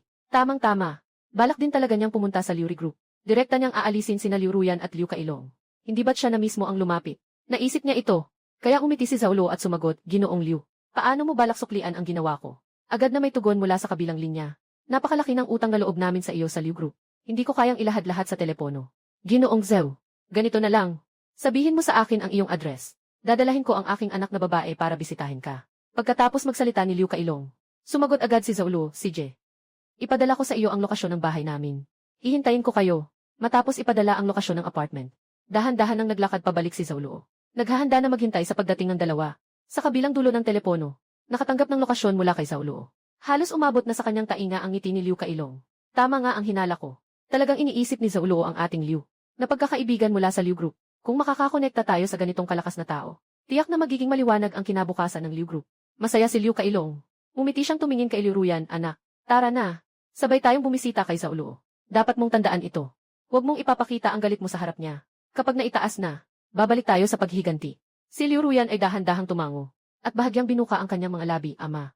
Alam ko ang aking limitasyon. Hindi ko kailanman papayagan si Zhou Luo na makahalata. Ayos lang iyon. Walang oras na sayangin. Aalis na tayo. Ngumiti si Liu Kailong. Kasama si Liu Ruyan, mabilis silang umalis sa Liu Group, patungo sa tahanan ni Zhou Luo. Pagkalipas ng kalahating oras, may kumatok sa pinto ni Zhou Luo. Ginoong Zhou, ako si Liu Kailong. Ako at ang anak kong si Liu Ruyan ay dumalaw po sa inyo. Kasabay ng pagkarinig sa boses ni Liu Kailong. Hindi nagtagal. May nagbukas ng pinto mula sa loob. Sa sandaling iyon, lumitaw din si Zhou Luo. Sa paningin ni Ruyan at Liu Kailong. Ginoong Zhou. Sa wakas, binuksan niyo rin ang pinto. Nang makita si Zhou Luo, agad nang umiti si Liu Kailong. Sa kanyang hitsura, hindi maiwasang natawa si Zhou Luo. Bago dumating ang panahon ng sakit, ang Liu Group ay isa sa pinakamalaking kumpanya sa Jiangnan. Sa labas, walang sinuman ang maglakas ng loob na hindi bigyan ng galang si Liu Kailong. Pero ang isang chairman na sobrang yaman, ay ngayon ay nakayuko at nagpapakumbaba sa harap ko. Nakangiwi ang mukha niya sa ngiti. Palihim na napabuntong hininga si Zhou Luo. Lahat ng ito ay dahil kay Tuli. Alam na niya agad. Siguradong dahil ito sa ginawa niya sa Sunshine Elementary. Nang pinatay niya ang halimaw at may nag-upload ng video sa internet, nakita sila ni Liu Kailong. Kaya't naging mas aktibo silang hanapin ako. Pero mabuti na rin ito. Si Liu Kailong at Liu Ruyan ay kusang naghanap sa kanya. May tuturing na nakatulong sa kanya na makatipid ng isang bagay. Ginoong Zhou. Nakita ni Liu Kailong na hindi nagsasalita si Zhou Luo. Kaya't naisip niyang gamitin ang mga sinabi niyang inihanda para makilala siya ng mas mabuti. Pero hindi pa siya tapos magsalita. Agad siyang pinutol ni Zhou Luo. Ginoong Liu. Dapat nakita mo ako sa Yangguang Elementary School na pinatay ang Silver Armored Swan Jiao. Kaya ka nandito, di ba? Ngumiti si Zhou Luo na may nakakaakit ng ngiti. At diretsong nagsalita. Talagang napahinto si Liu Kailong dito. Pero mabilis din siyang nakareact. Agad niyang sinabi, Ginoong Zhou. Yung eksena ninyo sa pagputol ng Jaya Olong. Ngayon ay kumakalat na sa internet. Talagang isa kang batang bayani. Napakaastig mo talaga. Tapos, tinutukan ni Zhou Luo si Liu Kailong, na may bahagyang ngiti sa kanyang labi. Nang makita ito, biglang nag-alala si Liu Kailong. Baka may nasabi siyang mali. Nang makita ang sitwasyon na tila magiging awkward, agad na humakbang si Liu Ruyan, na may ngiti sa kanyang mukha at tumingin kay Zhou Luo. Ginoong Zhou. Nailigtas ninyo ang buhay ni Ruyan. Sa mga araw na ito, si Ruyan ay palaging nag-iisip kung paano siya makapagpapahalaga sa inyo. Ngunit kahit anong isipin ni Ruyan, wala siyang maisip na paraan. Kaya naisip niyang humingi ng payo mula sa inyo ng personal. Habang nag-uusap, si Liu Ruyan ay muling lumapit ng isang hakbang. Siya ay nagpadala ng mga sulyap. Nagmumula ang kulay sa pisngi. Nagsabi si Shuang Han kay Zhou Luo. Nagsabi si Shuang Han. Paano ko kayo mapapasalamatan, Liu Ruyan? Tiyak na gagawin ni Liu Ruyan ang lahat para matugunan ito. Isang malambot na amoy ang pumasok sa ilong. Tumingin si Zhou Luo kay Liu Ruyan sa harapan niya. Hindi maiwasang mamangha sa kanyang isipan. Karapat-dapat ka nga bilang emperatris ng usok na demonyo.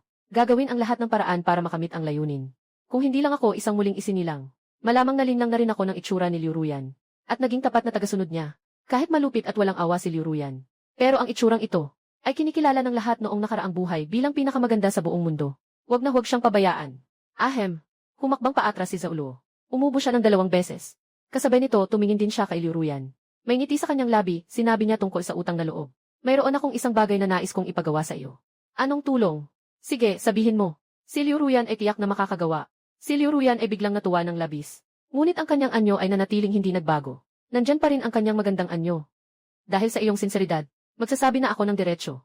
Isang malamig na liwanag ang kumislap sa mga mata ni Zhou Luo. Ang tono ay biglang naging malamig, gusto kitang patayin. Pagkasabi niya nito, hindi alam kung kailan. Biglang may lumabas na isang makinang napilak na sibat sa kamay ni Zhou Luo. Ang dulo ng sibat ay parang ulo ng ahas. Ang katawan ng sibat ay parang gulugod ng ahas. Ang sinumang tao na tumingin dito, ay tiyak na mararamdaman ang isang malamig na puot na pumatay. Sa puso ni Liu Ruyan, sa sandaling ito, umusbong ang masamang pangitain. Nais na sanang umatras, ngunit bigla niyang naramdaman ang isang malamig na pakiramdam sa kanyang puso. Inilabas ng pilak na sibat, parang walang tao. Ilang patak ng dugo. Kasabay nito, sumabog din ang alak sa pader. Napakabilis ni Zhou Luo. Hanggang sa unti-unting nawala ang sigla ni Liu Ruyan.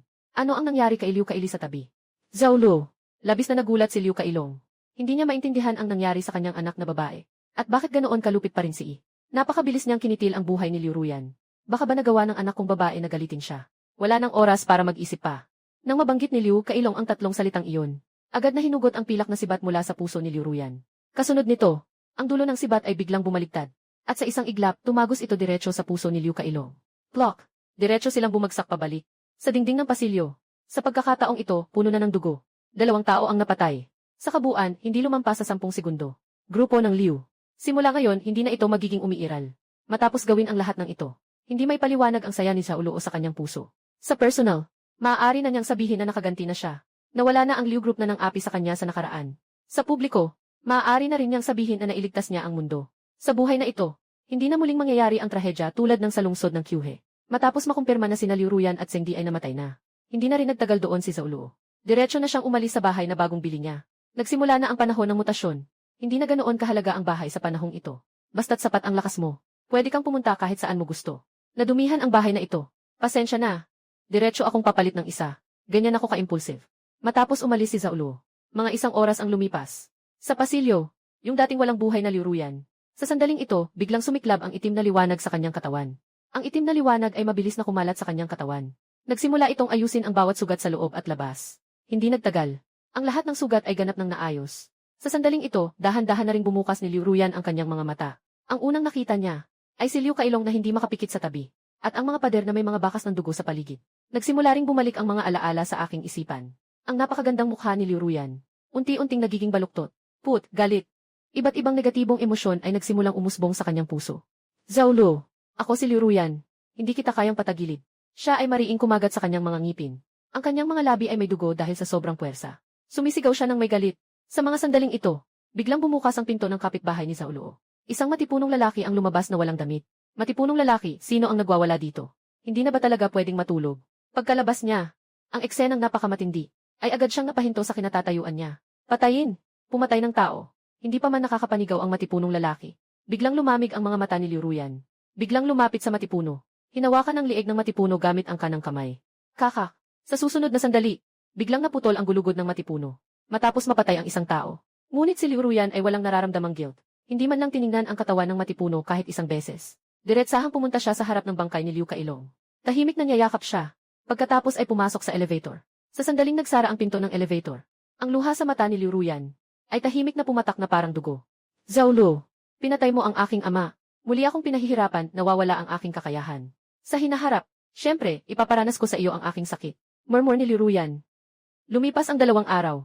Sa loob ng silid, nakatagilid si Zhao Luo sa lupa. Habang siya ay humihinga ng malalim, ang espiritu ng kalikasan sa paligid ay patuloy na pumapasok sa kanyang katawan. Hanggang sa umabot ito sa isang kritikal na punto. Biglang kumilos ang kanyang dantian. 7 antas ng transisyonal na estado. Huminga siya ng malalim. Muling binuksan ni Zhao Luo ang kanyang mga mata. Tama nga ang aking hinala. 7 antas ng transisyonal na estado na nga. Bagamat nakamit ang paglipat ng antas. Ngunit si Zhao Luo ay tila hindi pa rin kontento. Maramdaman ito. Ang aking 9 nether chows ay may napakaastig na kahusayan. Ngunit wala akong magandang pamamaraan ng paghinga upang makatulong sa pagbabago. Nilagok ni Zhao Luo ang kanyang ulo. May kaunting panghihinayang sa kanyang puso. Kung sana ay may magandang pamamaraan ng paghinga. Kaya ang kanyang kasalukuyang sitwasyon ay hindi lamang nasa ika-7 antas ng pagbabago. Malapit nang magbukas ang lihim na lugar ng Nanshan. Sana ay may magandang paraan ng paghinga sa loob. Tumayo si Zhao Luo. Matapos ayusin ang alikabok sa kanyang damit. Diretso siyang lumabas. Pagkatapos umalis sa kanyang gusali. Itinaas ni Zhao Luo ang kanyang ulo at tumingin sa langit. Nakita sa hindi kalayuan sa kalangitan ang ulap na may malaking bitak na naglalabas ng napakaraming sinag ng ginto. Ang lugar na tinamaan ng sinag ng ginto ay eksaktong nasa timog ng Jiangnan City, isang bundok na tinatawag ng mga lokal na Kinan Mountain. Ito ang lugar ng pagbubukas ng Nanshan Secret Realm. Maaga pa, titingnan ko muna sa internet kung ano ang nangyari sa mundo sa loob ng 2 araw na ako'y nagkukulong. Ano ang nangyari sa mundo? Sa buhay na ito, mayroon akong ganitong pagbabago. Hindi ko alam kung ang mga pangyayari ay magiging katulad ng sa nakaraang buhay. Naramdaman ni Zhao Luo ang isang paggalaw sa isip. Agad siyang kumuha ng cellphone. Matagal siyang tumingin dito. Isang ngiti ang lumitaw sa kanyang mukha. Mukhang walang malaking pagbabago. Ngumiti si Zhao Luo ng bahagya. Para sa kanya, ito ay isang napakagandang balita. Dahil kung walang nagbago sa lahat ng bagay, mas marami ang benepisyo niya bilang isang muling isinilang. Maaari niyang malaman ng maaga ang mga pangyayari. Malaking benepisyo ang maidudulot nito sa kanya. Sa Daxia, mayroon pa ring 5 pangunahing puwersa. May Black Feather King na nakaupo sa White, ang Bailey Group. May siksik na katawan ng mga engkanto, ang Gu family sa Dao. At ang Skeleton Society ni Yang, ang Skeleton Zone. At ang Daxia Alliance. Ang tanging kaibahan lang ay nawala ang Liu Family Group. Pero may nadagdag na isang dating nabuhay na naunang buhay. Ang Jiangnan Gambling Den na isinama ng Liu Group ay matatagpuan dito sa lungsod ng Jiangnan kung saan ako naroroon. Ibinulsa ni Zhao Luo ang kanyang cellphone. At muling tumingin sa direksyon ni Qin Nanshan. Ngayon siya ay nagising na sa Nine Nether Chaos Body. Ang kanyang lakas ay nangunguna na ngayon sa buong Daxia. At masasabi pang siya na ang pinakamalakas sa buong Blue Star. Ang mga puwersang ito ay hindi talaga banta sa kanya. Ang kailangan niyang gawin ngayon ay pumunta sa lihim na lugar ng Nanshan. Hanapin si Gukyon na nakuha ang 9 yang divination plate sa kanyang nakaraang buhay. Basta't mahanap niya si Gukyon, magiging pinakamalaking panalo siya sa lugar na ito. Panahon ng umalis, bumalik si Zhao Luo sa kanyang isipan. Agad siyang mabilis na naglakad patungo sa direksyon ni Qin Nanshan. Matapos maabot ang antas ng Linbian, ang kanyang pisikal na kakayahan ay may tuturing na napakalakas sa isang nakakatakot na antas. Kahit na lumipad ng direkta sa himpapawid, wala itong anumang hirap para sa kanya. Ngunit sa paglipad, ang espiritual na enerhiya sa kanyang katawan. Maliban na lang kung ito ay laban sa Silver Armored Xuan Jiao. Isang kakaibang nilalang na lumilipad sa himpapawid. Hindi naman ito talagang kinakailangan. Basta't makarating lang sa banal na dako. Doon, pwede nang lumipad kung gusto. Hindi na kailangang isipin ang tungkol sa konsumo ng espiritual na enerhiya. Habang mabilis na tumatakbo si Zhao Luo patungo sa Qinan Mountain, nasa isip niya ay nag-iisip ng tahimik. Mga 20 minuto na ang lumipas. Sa wakas, nakarating na rin si Zhao Luo sa paanan ng Qinan Mountain. Sa sandaling ito, sa paanan ng Qinan Mountain, marami ng tao ang nagtipon. Mabilis lang sinulyapan ni Zhao Luo. Agad niyang napansin na karamihan sa kanila ay mga gising na. Bakit ang dami nilang tao? Lihim na lugar ng Nanshan. Hindi ba kakaunti lang ang pumupunta rito? Habang tinitingnan ang makapal na tao sa harap, medyo napikit ang mga mata ni Zhao Luo. May kaunting pagdududa siya sa isip niya. Habang nag-iisip siya, biglang nagkaroon ng ingay sa di kalayo ang grupo ng tao. Dumating na ang mga tao ng Baili Group. Naku, yung nasa unahan, ay tiyak na kapatid ng hari ng itim na bituin. Si Lu Yuer. Siya nga. Narinig ko na ang sakit ng hari ng itim na bituin ay namamana. Mas magaan ang sakit ng kanyang kapatid na babae. Ngunit mayroon pa ring 60% ng lakas. Nakikinig sa mga usapan mula sa mga tao sa tabi. Itinapat din ni Zhao Luo ang kanyang tingin sa harap ng masa. Ang pinakakitang-kita ay ang babaeng nakasuot ng itim na damit na yari sa seda. Mukhang bata pa ang babae. Tinatayang nasa 20 taon lamang. Kapatid ng itim na pugo. Tinitingnan ni Zhao Luo si Lu Yuer na papalapit sa kanya. May isang pagninilay na lumitaw sa kanyang mga mata. Talagang narinig niya ang tungkol sa taong ito sa kanyang nakaraang buhay. Ngunit tiyak na hindi ito kaugnay ng bagay sa Nanshan Secret Realm. At sa nakaraang buhay, tiyak na walang anino ng Baili Group sa Nanshan Secret Realm. Mukhang ang pagbagsak ng Liu Group ay talagang nagdulot ng ilang pagbabago sa linya ng mundo. Ngunit hindi ito gaanong mahalaga. Kahit sino pa man ang dumating, ang pinakamalaking panalo sa pagkakataong ito sa Nanshan Secret Realm ay tanging si Zhao Luo lamang. Dahil siya lamang ang nakakaalam kung sino ang huli na nakakuha ng siyam sa pagkakataong ito sa Nanshan Secret Realm. Gukyon, kailangan lang siyang mahanap. Malapit nang magpalit ng may-ari ang Jiuyang Baguapan. Nang maisip ito, bumalik si Zhao Luo sa kanyang paningin. At hindi na tumingin sa direksyon ni Lu Yuer. Naghahanap siya ng anino ni Gukyon sa gitna ng tao. Sa kanyang nakaraang buhay, nakita na niya si Gukyon sa telebisyon ng higit sa isang beses. Kaya't alam na niya ang kanyang hitsura. Sa kanyang kasalukuyang estado at sa Jiuyu. Ang pagpapahusay ng paningin na dulot ng katawan ng kaguluhan. Sa sandaling dumating si Gukyon sa lugar, tiyak na hindi siya makakaligtas sa mga mata ni Diao Luo. Habang si Zhao Luo ay naghahanda ng hanapin si Gukyon. Bigla, ang mga tao sa kanyang tabi ay mabilis na umatras. Sa hindi nagtagal, naging walang tao ang paligid ni Zhao Luo. Siya lamang ang tahimik na nakatayo sa kanyang lugar. Walang ibang dahilan, dahil ang grupong Baili na pinamumunuan ni Lu Yuer ay naglalakbay patungo sa direksyong ito. Ang mga tao sa paligid na nanonood ay may pag-unawa at nagbigay daan para sa grupong Baili. Ngunit si Zhao Luo ay nanatiling nakatayo sa kanyang lugar, na nagdulot ng pagtingin ng marami sa kanya. Anong iniisip ng batang ito? Dumarating na ang iba mula sa Baili Group. Nagmamadali pa siyang humarang sa kanila. Ang tapang, talagang isang walang muwang na bata ito. Sino bang may lakas ng loob na makipag-away sa Baili Group? Hindi pa matagal ang nilinis ni King Heiyu ang Taishan. Mag-aaway na. Tama lang at makikita ko ang mga paraan ng Baija Group. Tama lang at makikita ko ang mga paraan ng Dil Group. Kapatid, bilisan mo dito. Huwag kang magpakatanga. Agad na nagsimula ang mga tao sa paligid na magbulungan. May mga taong mahilig sa chismis na hindi nag-aalintana sa gulo. Hindi lang sila nanonood, kundi nagkukwento pa ng mga pang-aasar. Gusto pa nga ng iba na kumilos na ang Baili Group. May mga hindi makatiis, sumisigaw na tawagin si Zhao Luo. Ang mga boses na ito ay natural na narinig ni Zhao Luo. Ngunit wala siyang balak na umatras. Sa nakaraang buhay dahil sa kakulangan sa lakas. Marami na siyang naranasang pagdurusa. Sa buhay na ito, siya ay muling isinilang. Nang magising ang Nine Nether Chaos Body, kung patuloy siyang magpapasakop, sa tingin ni Zhao Luo, mas mabuti pang maghanap na lang ng tofu at magpakamatay. Mula sa araw ng kanyang muling pagsilang. Si Zhao Luo ay tahimik na nanumpa sa kanyang puso. Sa buhay na ito, tanging ang iba ang dapat na magbigay daan sa kanya. Mga salita ng mga mabubuting tao sa paligid na nag-udyo. Hindi man lang kumilos si Zhao Luo. Sa loob lamang ng sandaling ito, dumating na ang mga tao ng Baili Group sa harap ni Zhao Luo. Ang nangunguna, si Lu Yu ay hindi man lang kumilos. Kahit isang tingin ay hindi niya ibinigay sa Bailey Group.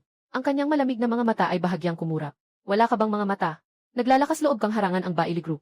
Ba't ganon? Isang payat na lalaki na nasa tabi ni Luyuer. Agad na lumapit. Handa na sanang bigyan ng leksyon si Zaulo. Ngunit si Luyuer ay agad na humarang sa kanya. Umalis ka. Sabi ni Luyuer habang bahagyang bumukas ang kanyang mga labi. Agad na tumigil ang payat na lalaki. Ngunit sa kanyang mukha, tila hindi pa rin siya kontento. Hindi siya pinansin ni Luyuer. Tahimik siyang lumakad ng isang hakbang pasulong. Pumunta siya sa harap ni Zaulo. Tinanong niya, saan galing ang iyong kapangyarihan, Ginoo? Isa lamang akong nag-iisa. Sabi ni Zaulo ng malamig. Pagkatapos niyang sabihin ito, yung mga nanonood sa paligid ay hindi na makapagpigil. Nasaan ang mga makapangyarihang tao? Akala ko itong batang ito ay isa ring makapangyarihang tao. Naglalakas loob siyang harangin ang daan ng Bailey Group. Ngunit nag-iisa lang pala siya. Shit! Mukhang sawa na siya sa buhay na ito. Naglalakas loob siyang magpanggap ng ganyan. Huwag mong sabihin. Talaga namang naipasa niya ito. Pero ang mga kahihinatnan ay... Hihi! Nagpanggap na isang tao. Isang buhay ang ipinasok dito. Talagang lugi ang negosyong ito. Narinig ni Luyuer ang tungkol sa Zhu na nag-iisa. Ang mga mata niyang maililang kulay ay bahagyang kumikislap. Kaagad, siya ay lumingon. At inutusan ang kanyang mga tauhan, huwag siyang pansinin. Kahit na, ang mga tauhan ay agad na sumunod. Si Luyuer ang nanguna. At ang mga tao ay agad na nahati sa dalawang grupo. Dumaan mula sa gilid ni Zaulo. Ang kilos na ito ay nag-iwan sa mga tao sa paligid na naguguluhan. Hindi makapaniwala si Luyuer na pinabayaan siya. Totoo ba ito? Kailan naging ganito kamahinahon ang Bailey Group? Hindi man lang makontrol ang isang batang hadlang. Lahat ay naguguluhan. Dapat malaman. Kahapon, may balita mula sa Taian City. Pinangunahan ni Wang Heyu ang Bailey Group, na direktang nilinis ang lahat ng malalaki at maliliit na puwersa sa Taian City. Ang sinumang ayaw sumanib sa Bailey Group, ay walang awang pinigilan. Ang mga pamamaraan ng Bailey Group ay napakatigas. Ngayon ay pinabayaan si Zuluo na humarang sa kanilang daan. Ano naman ang nangyayari dito? Nakita ni Zuluo na hindi balak ni Luyuer na guluhin siya. Kaya't hindi niya maiwasang tumingin sa kanya. Kung kanina ay pinayagan ni Luyuer ang kanyang mga tauhan na kumilos. Tiyak na hindi siya magdadalawang isip na pagsawaan ang lahat ng tao mula sa Bailey Group. Dahil hindi ito ginawa ni Luyuer. Si Zaulo ay masaya sa kanyang kalayaan. Agad na lumapit ang mga tao mula sa Bailey Group kay Zaulo. Sa oras na ito, sa malayo sa itaas ng langit, biglang may lumitaw na anino. Kaagad na, ang anino ay lumapit mula sa malayo. Na lumalaki ng lumalaki. Sa wakas, nagpakita siya bilang isang gwapong lalaki sa harap ng lahat. Luyuer. Nang ang lalaki ay malapit na sa lupa, diretso siyang tumawag kay Luyuer. Agad na, bumagsak siya sa tabi ni Luyuer. Siya ay si Ruan Yanfeng, ang ikatlong anak ng Jiangnan Villa. Tulad ng inaasahan, may tao rin mula sa Jiangnan Villa. Sabi ko na nga ba, bakit nagkaroon ng ganitong pangyayari sa Kinan Mountain? Bilang lokal na pamunuan, bakit wala silang ginawa? Narinig ko na bago nagsimula ang panahon ng pagbabago. Ang Jiangnan Villa at ang Bai Group ay matagal nang magkakilala. Hindi ko akalain na totoo ito. Grabe naman. Kaya ang sitwasyon ng iba pang malalaking puwersa ay hindi maganda. Agad na nakilala ng mga tao sa paligid. Ang pagkakakilanlan ng gwapong lalaking ito. Yuer, kapatid. Bakit ikaw lang ang nandito ngayon? Nasaan ang kuya mo? Matapos bumaba si Ruan Yanfeng, ay ngumiti at tinanong si Luyuer. May iba siyang mahalagang bagay na kailangang asikasuhin. Kaya ako lang ang pumunta. Kalma lang ang tono ni Luyuer. Parang hindi siya interesado kay Ruan Yanfeng. Pero mukhang wala namang pakialam si Ruan Yanfeng. Bahagya lang siyang tumango at sinabing, ayos lang din. Sa amin, ako lang din ang pinadala. Para tingnan ang kalagayan sa Kinan Mountain. Ngayon, pwede na tayong magsanib puwersa. Nagsalita na. Tumingin siya muli kay Zaulo na hindi kalayuan. May ngiti sa kanyang labi, kapatid na Yuer. Nakita ko ang nangyari kanina. Ang taong ito ay nangahas na harangan ang iyong daan. Bakit hindi ko na lang siya turuan ng leksyon? Nang marinig ito, si Luyuer ay napakunot ang noo. Bago ako dumating, sinabi na sa akin ng kapatid ko. Mas mabuti pang walang dagdag na problema. Ikaw na ang bahala sa bagay na ito. Huwag kang mag-alala, kapatid na Yu. Kahapon pa ako umabot sa ika-6 na antas ng simula. Bagaman hindi ko kayang talunin ang kuya mo. Pero kayang-kaya kong turuan ang isang bagitong bata. Nagpakita si Ruan Yanfeng ng tingin na akala niya ay astig. At mumiti, hintayin mo ako rito. Babalik ako agad. Sabi niya, hindi na siya nag-alala kung pumapayag si Luyuer o hindi. Diretso siyang naglakad patungo kay Zaulo. Nang makita ito ni Zaulo, bahagya siyang nagkunot ng noo. Akala niya kanina makakapagpahinga na siya. Ngunit bigla na namang may lumabas na ganitong tuta. Pero ayos lang. Dahil sa taong ito, si Ginoong Ruan ng Jiangnan na naghahanap ng kamatayan. Hindi siya mag-aalangan na ipadala siya sa kanyang daan. Balik, at sunugin din ang Jiangnan Villa. Hindi ba't magiging pareho ang daloy ng mga pangyayari sa nakaraan? Talagang isang henyo ako. Bahagyang umangat ang sulok ng bibig ni Zaulo. Lumingon siya at tumingin kay Ruan Yanfeng na papalapit sa kanya. Sa ilalim ng mga mata ng lahat, mabilis na lumapit si Ruan Yanfeng sa harap ni Zaulo. Dahil nakita ko si Yuer ngayon, maganda ang pakiramdam ko. Bahagyang pinikit ni Ruan Yanfeng ang kanyang makitid na mga mata. At kalmadong tumingin kay Zaulo, saka nagsabi, bibigyan kita ng pagkakataon na pumili. Gusto mong mabuhay. Kaya't lumuhod ka at humingi ng tawad sa aking kapatid na si Yuer. Saka ko ka patatawarin. Kung ayaw mong mabuhay, saka ko ikaw papatayin. Masyadong kalmado ang tono ni Ruan Yanfeng. Ngunit matapos marinig ng lahat ang kanyang sinabi, Walang sinuman ang hindi nagpawis sa takot. Lahat ng mga mata ay nakatuon kay Saulo sa sandaling ito. Nais malaman kung ano ang kanyang pipiliin. Ngunit karamihan sa mga tao, sa katunayan ay maisagot na. Tiyak na pipiliin ang lumuhod at humingi ng tawad. Basta't hindi bobo si Saulo. Wala nang ibang daan na maaaring piliin. Kung hindi, pumili na lang bang mamatay? Hihi! Sabi ko na nga ba, ang mga mayabang ay tinamaan ng kidlat. Kanina, hindi man lang gumagalaw. Ayaw talagang bigyan ng daan ang Bailey Group. Ngayon, ayos na ba? Kung hindi siya luluhod, maghihintay na lang ng kamatayan.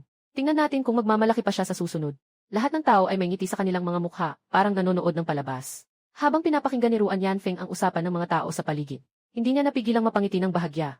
Ito talaga ang gusto niyang mangyari. Ngayon na dumating na ang panahon ng pagbabago. Malalakas na mga puwersa. Ang pinakamalakas na puwersa ng Jiangnan Manor. Kailangang ipakita ang kanilang lakas. Sa pagpunta nila rito upang siya sa atin ang kakaibang pangyayari sa Kinan Mountain. Pinayuhan ako ng mabuti ng kuya. Kahit ano pa ang mangyari kay Kinanshan ngayon. Kailangan niyang gumawa ng malaking ingay. Para ang buong mundo ay malaman ang pangalan ng Jiangnan Villa. Pag nakita nila ang mga tao ng Jiangnan Villa, dapat silang magpakita ng respeto. Kung hindi, magiging katulad sila ni Zhao Luo ngayon. Ito ang tunay niyang layunin. Ang pagbibigay daan ay isang dahilan lamang. Wala na bang pangatlong opsyon? Tumingin si Zhao Luo sa mayabang na si Ruan Yanfeng at mahinahong nagtanong, wala, o kaya imamatay. Nakatitig si Ruan Yanfeng na may bahagyang nakapikit ang mga mata. May hindi siya nagugustuhan sa kanyang puso. Ayos na iyon. Ngunit gusto mo pang makipagtawaran. Nagpasya na siya, kung hindi pa rin makakaunawa si Zhao Luo, at hindi agad luluhod, diretso na niyang papatayin ito. Habang iniisip niya ito, biglang-bigla, nakaramdam si Ruan Yanfeng ng malamig na simoy. Nang tumingin siya pababa, napansin niyang hindi niya alam kung kailan. May hawak ng makinang na pilak na mahabang sibat si Zhao Luo. Ang dulo ng sibat ay tumagos na sa kanyang puso. Nakatitig si Ruan Yanfeng. Nais sanang magsalita, ngunit biglang umagos ang dugo mula sa kanyang lalamunan. Ang kanyang mga pupil ay unti-unting naglalaho. Sa loob lamang ng ilang milisegundo, nawala na siya sa buhay. Sige. Hinugot ni Zhao Luo ang pilak na sibat mula sa dibdib ni Ruan Yanfeng. Agad niyang inihagis ito sa lupa. Ang dugo sa dulo ng baril. Lahat ay nahulog sa lupa. Bagong-bago. Tumingin siya sa nakahandusay sa lupa, walang buhay na si Ruan Yanfeng. Bahagyang umangat ang kanyang labi, kaya sasabihin ko sa iyo. Kung ano ang pangatlong pagpipilian. Papatayin kita. Sa buong paanan ng Kinanshan. Sa sandaling ito, tanging ang kanyang boses ang umuukit. Lahat ng naroroon ay labis na nabigla sa mga pangyayaring naganap sa harap nila. Sobrang bilis. Talagang sobrang bilis. Mula nang kunin ni Zhao Luo ang baril. Hanggang sa patayin si Ruan Yanfeng. Wala pang isang segundo ang inabot. Hindi pa nga nila nakita ng maayos ang Silver Jiao Spear. Sa sandaling ito, punong-puno na ng pagkabigla ang puso ng lahat ng naroon. Isa-isa nilang tinitingnan si Zhao Luo, na para bang nakakakita sila ng halimaw. Yung mga nanlait kay Zhao Luo kanina, ngayon ay tahimik na parang mga kuliglig. Hindi sila naglakas loob gumawa ng kahit anong ingay. Baka kasi balikan sila ni Zhao Luo at guluhin. Hindi kalayuan, si Lu Yuer ay namangha. Ang kanyang mga mata ay puno ng pagkabigla at pagkalito. Zhao Luo. Sino nga ba siya? Kanina, ang kanyang paningin ay hindi naalis. Kay Zhao Luo at Ruan Yanfeng. Sa kanyang kasalukuyang antas ng pagsasanay na nasa ikapitong antas. Maaaring ituring na siya ang pinakamataas sa lahat ng narito. At dapat ding isa siya sa mga tao na malapit na sa ruro. Mula nang magsimula ang sakit na ito. Ngunit kahit ganito, hindi pa rin niya nakita kung paano. Pinatay ni Zhao Luo si Ruan Yanfeng. Walang kahit anong galaw ng baril. Parang isang pagsara at pagbukas ng mata. Dulo ng pilong ng Silver Serpent, puso ng hangin. Puso ni Ruan Yanfeng. Dulo ng pilong ng Silver Serpent ay puso ni Ruan Yanfeng. Talagang, napakabigat. Sa oras na ito, labis na nagpapasalamat si Lu Yuer sa kanyang napiling desisyon kanina. Buti na lang hindi ako tulad ng isang bata na kailangang magpaubaya kay Zhao Luo. Kung hindi, tiyak na. Ang nakahigaroon ngayon ay hindi si Ruan Yanfeng, kundi ako. Sa ilalim ng maraming mga mata, biglang nag-isip si Zhao Luo. Biglang nagsimulang lumiit ang pilak na ahas na sibat sa kanyang kamay. Sa huli, ito ay naipasok niya sa kanyang manggas. Ito ang isang epekto ng pag-alis ng pilak na ahas na sibat, na kayang magbago ng laki ayon sa nais ni Zhao Luo. Tulad ng gintong baston ng dakilang banal. Lahat ng naroroon ay tumingin sa epekto na parang magic. At sila ay labis na nabigla. Ganitong kakayahan. Bago dumating ang panahon ng pagbabago. Nakikita lang nila ito sa mga teleserye. Pero pag nagsimula ang panahon ng pagbabago, ang mga kakayahang dati inasa alamat lang. Biglang naging totoo sa realidad. Ramdam ni Zhao Luo ang mga nagulat na tingin ng mga tao sa paligid niya. Pero nanatiling kalmado ang kanyang kalooban. Ang ganitong pagbabago at kakayahan ni Xiao Bai ay hindi naman bihira. Ngunit ngayon, nagsimula pa lamang ang panahon ng sakit. Karamihan sa mga tao ay hindi pa alam ito. Ang tunay na mga banal na kagamitan sa mundong ito ay maaaring direktang ipasok sa katawan. Mas kahanga-hanga ito kaysa sa laki ng pagbabago. Halimbawa, ang nanyang bagwa plate ng Nanshan Secret ay may ganitong kakayahan. Pagkatapos ibalik ang Silver Flow Dragon Spear sa manggas. Nagpatuloy si Zhao Luo sa paghahanap kay Wukyun. Tinatantiya ang oras. Malapit nang magbukas ang Nanshan Secret Realm. May natitirang ilang minuto na lang. Siguradong nagtatago si Wukyun sa gitna ng mga tao ngayon. Kailangan siyang mahanap, kung hindi mawawala ang napakagandang pagkakataon na makuha ang napakahalagang kayamanan. Hindi ko alam kung ito ay isang pagkakataon. Nang tumingin si Zhao Luo sa mga tao sa paligid, ay nakita niya ang isang pamilyar na mukha. Sa hindi kalayuan mula kay Zhao Luo. May isang matandang lalaki na may balbas, na nakatingin kay Zhao Luo. Nang makita ni Zhao Luo na nakatingin siya, agad na inalis ng matanda ang kanyang tingin. Takot na mapansin siya ni Zhao Luo. Pero huli na ang lahat, biglang lumiwanag ang mata ni Zhao Luo. Itong matandang may balbas, siya ang hinahanap na si Gukyun. Sa nakaraang buhay, madalas siyang naka-appear sa mga interview ng Daxia Alliance. Kaya't pamilyar na ang mukha na ito. Matapos mahanap si Gukyun, hindi siya tinutukan ni Zhao Luo, kundi inalis ang kanyang tingin. Parang siya ay, basta na lang tumingin kay Gukyun. Tama nga, nang inalis ni Zhao Luo ang kanyang tingin. Malalim na nakahinga ng maluwag si Gukyun. Walang magawa. Ang ipinakita ni Zhao Luo kanina ay talagang nakakatakot. Yung paraan ng pagpatay na walang pag-aalinlangan ay hindi pa nakita sa panahon ng kapayapaan. Kung mahuhuli siya ng ganitong tao, hindi na siya mag-iisip na makisali, kundi mabilis na aalis na. Ang mga bagay ay bumalik sa katahimikan. Matapos mamatay si Ruan Yanfeng, walang sinuman na ang magtatangka pang maliitin si Zhao Luo. Kahit na sino ay ayaw nang lumapit kay Zhao Luo. Dahil dito, sa dating puno ng tao sa paanan ng Kinanmauntain, ngayon ay napaka-awkward na may isang bakanting lugar. Sa bakanting lugar, bukod sa katawan ni Zhao Luo at Ruan Yanfeng, wala nang iba. Si Zhao Luo ay masaya na makapagpahinga, bagaman medyo kapansin-pansin ito. Ngunit wala nang sinuman ang mangahas na guluhin siya. Sa hindi kalayuan, si Lu Yuer ay nakatingin na may kalmadong mukha. Ang kanyang mata ay tahimik na nakatingin sa harap kay Zhao Luo sa Qinanshan. Ang kanyang magagandang mata ay bahagyang kumikislap. Matapos mag-isip ng ilang sandali, siya ay dahan-dahang lumakad patungo sa direksyon ni Zhao Luo. May mga tao sa likod na gustong magsalita, ngunit agad silang pinigilan ni Lu Yuer sa isang tingin. Sa lalong madaling panahon, dumating si Lu Yuer sa tabi ni Zhao Luo. Ginoo, humihingi ako ng paumanhin kanina. Talagang nagpunta siya para humingi ng tawad. Dahan-dahan siyang nagsalita. Malinaw ang boses. Tiyak na boses ng isang matatag na babae. Nakita ni Zhao Luo na si Lu Yuer ay talagang nagpunta para humingi ng tawad. Hindi niya maiwasang tumingin sa kanya ng mas matagal. Hindi basta-basta ang babaeng ito. Kahit na kanina ay hindi naman siya inistorbo. Pero ngayon, sa harap ng napakaraming tao, lumapit siya para humingi ng tawad sa akin. Ano ang layunin niya? Siyempre, napansin din ito ni Zhao Luo. Gusto lang ni Lu Yuer na makipagkaibigan sa kanya. Pero sa ngayon, ayaw pang makihalubilo ni Zhao Luo sa iba. Kunin muna niya ang innate treasure na Jiuyang Bagua Plate, saka na ang iba. Sige na, umalis ka na. Iwinagayway ni Zhao Luo ang kanyang kamay. Ipinahiwatig kay Lu Yuer na umalis. Nang makita ni Lu Yuer, hindi man lang nagpakita ng kahit kaunting pagkayamot sa kanyang mukha. Bagkus ay bahagyang tumango, paalam po, Yuer aalis na. Pagkasabi nito, agad siyang bumalik mag-isa. Ang tagpong ito, ang lahat ay nakatitig na para bang lalabas na ang mga mata nila. Ang prinsesa ng Bailey Group ay bumisita para humingi ng tawad. Talagang wala siyang pakialam. Kung ikaw ay kasing tapang niya, kaya mo rin. Ito ba ang tinatawag na lakas? Ano sa tingin ninyo? Sino ang mas astig, siya o ang kapatid ni Lu Yuer, si Hexi Wang? Hindi na kailangang isipin pa yan. Siyempre si Haring Itim na Balahibo yon. Si Haring Itim na Balahibo ay isa sa 5 pinakamalakas tuwing tag-init. Itong taong to, kahit hindi ko alam ang pangalan niya. Pero kung talagang malakas siya, paano namang wala siyang kahit anong pangalan? Tama ka rin naman. Ang mga usapan ay umabot sa kakarating lang. Sa tainga ni Lu Yuer ng Bale Group, hindi niya tinatanggihan ang pahayag na ito. Para sa kanya, bagamat malakas si Zhao Luo, tiyak na hindi siya kasing galing ng kanyang kapatid na lalaki. Ang bilis ng pag-atake ni Zhao Luo kanina sa sasakyan. Kayang-kaya rin ng kanyang kapatid. Pagbalik ni Lu Yuer sa Bale Group, pansin ng lahat, ay unti-unting lumayo mula kay Zhao Luo at sa kanya. At muling bumalik sa kakaibang pangyayari sa Qinanshan. Habang dahan-dahang lumilipas ang oras, ang gintong liwanag mula sa ulap, ay halos ganap ng bumalot sa Qinanshan. Kinuha ni Zhao Luo ang kanyang telepono at tiningnan ang oras. 3 minuto na lang. Humigop siya ng malalim na hininga, at bahagyang tumingin kay Gukyun sa mga tao sa paligid. Nakikita niyang si Gukyun, tulad ng iba pang naroroon, ay nakatingin sa harap sa gintong balot na Qinanshan. Puno ng pagkabigla ang kanyang mga mata. Ang ganitong tanawin ay hindi kailanman mangyayari bago magsimula ang panahon ng pagbabago. Ikalawang antas ng simula, kakaumpisa lang sa hanay ng mga gising. Hindi dapat masyadong mabilis ang takbo. Sikretong pinagmamasdan ni Zhao Luo ang kakayahan ni Gukyun.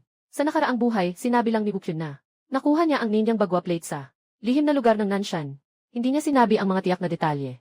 Kaya't kailangan pa ring maging maingat si Zhao Luo. Kung si Gukyun ay may ilang kakaibang kakayahan na hindi alam ng iba, at dahil doon ay mawala natin siya sa paningin. Malaking gulo iyon. Boom!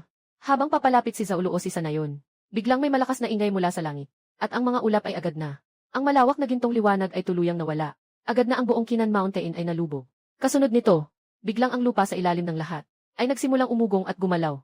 Ang malaking Kinanmauntain ay unti-unting nagbago kasabay ng pagyanig. Sa loob lamang ng ilang sandali, si Qinanshan ay nahati sa dalawa, na nagpakita ng isang bitak na parang pintuan ng langit. Sa loob ng bitak ay mailiwanag na ginto. Hindi makita ng mga tao sa labas ang tanawin sa loob. Ngunit lahat ng naroroon ay makakaramdam na sa loob ng bitak na ito, tiyak na may nakatagong bagay na hindi pangkaraniwan. Sugod, hindi alam kung sino ang unang humiyaw.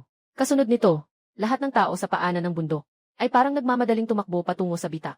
Kabilang dito si Wukyun at Dongzi. Agad itong napansin ni Zaulo at mabilis na sumunod sa tao. Hindi tama. Sa totoo lang, sumusunod siya kay Wukyun, papunta sa bitak. Pero hindi siya masyadong nauna. Nananatili lang siya sa distansyang hindi malayo kay Wukyun, upang siguraduhin na hindi siya mawawala. At si Wukyun, marahil dahil payat ang katawan, talagang hindi makakasabay sa iba, mga malalakas na tao. Naiwan sa likod ng grupo, habang lahat ay tila nababaliw na tumatakbo patungo sa bitak. Bigla, isang malaking itim na anino ang lumitaw mula sa bitak. Kasunod nito, dahan-dahang lumabas ang anino mula sa gintong liwanag. Nakita ng lahat ang itsura nito. Isang dambuhalang sawa na itim ang buong katawan. Ang haba ng dambuhalang sawang ito ay ilang 10 metro. Mas makapal pa ang baywang nito kaysa sa konkretong poste. Pagkakita pa lang dito, agad nitong iginagalaw ang napakalaking katawan. Sa isang iglap, nasa harap na ito ng mga tao. Kasunod nito, ibinuka nito ang napakalaking bibig. Ang katawan ay bahagyang umusad pasulong. 5-6 na maswerteng kabayo ay nahulog sa bibig ng dugo. Nilunok ng higanting ahas. Hindi alam ang buhay o kamatayan. Tumakbo, tumakbo, lahat ay natakot. Ang mga tao na nasa unahan ay originally. Sa sandaling ito, tumalikod na at tumakbo. Gustong-gusto na sana nilang may 4 na paa sila. Ngunit may ilan ding matapang. Ahas lang naman yan. Lahat sila ay nagising na. Bakit sila matatakot dito? Sama-sama tayong lumaban. Patayin ang halimaw na to. Pumasok muli sa loob ng pintuan upang maghanap ng kayamanan. Talagang nakapagbigay inspirasyon ang mga salitang ito sa mga taong handang tumakas. Sila ay nagpatatag ng kanilang mga katawan. Naghanda upang sama-samang labanan ang higanting ahas. Ngunit sa susunod na segundo, ang higanting ahas ay basta nalang inalog ang buntot nito. Ang grupo ng mga gising na nais pumatay sa ahas ay lahat na itapon ng ilang metro palayo. Agad na namatay. Ang mga natirang buhay, hindi na nag-isip, agad silang tumakbo. Kasama na rito si Wukyun. Ang mga eksenang ito ay lahat na itala ni Zaulo. Tunay nga, lumabas na naman ang tagapangalagang halimaw ng bundok. Katulad ng sa nakaraang buhay. Pinagmamasdan ni Zaulo ang higanting sawa na malayang pumapatay sa gitna ng mga tao. Kumikinang ang kanyang mga mata. Naalala niya na ang malaking sawa na ito ay pumatay ng maraming tao sa Nanshan Secret Realm. At dahil sa paglitaw nito, dahil sa unang grupo na dumating sa Kinan Mountain, maraming nasawi. At wala ni isa ang lampasan ang kanilang depensa at makapasok sa lihim ng Nanshan. Hanggang sa dumating ang mga makapangyarihang tao mula sa malaking pamilya upang tumulong. At sama-samang pinatay ang higanting ahas. Bago tunay na nabuksan ang lihim ng Nanshan. Ngunit, ano ang talagang nangyari sa panahong iyon?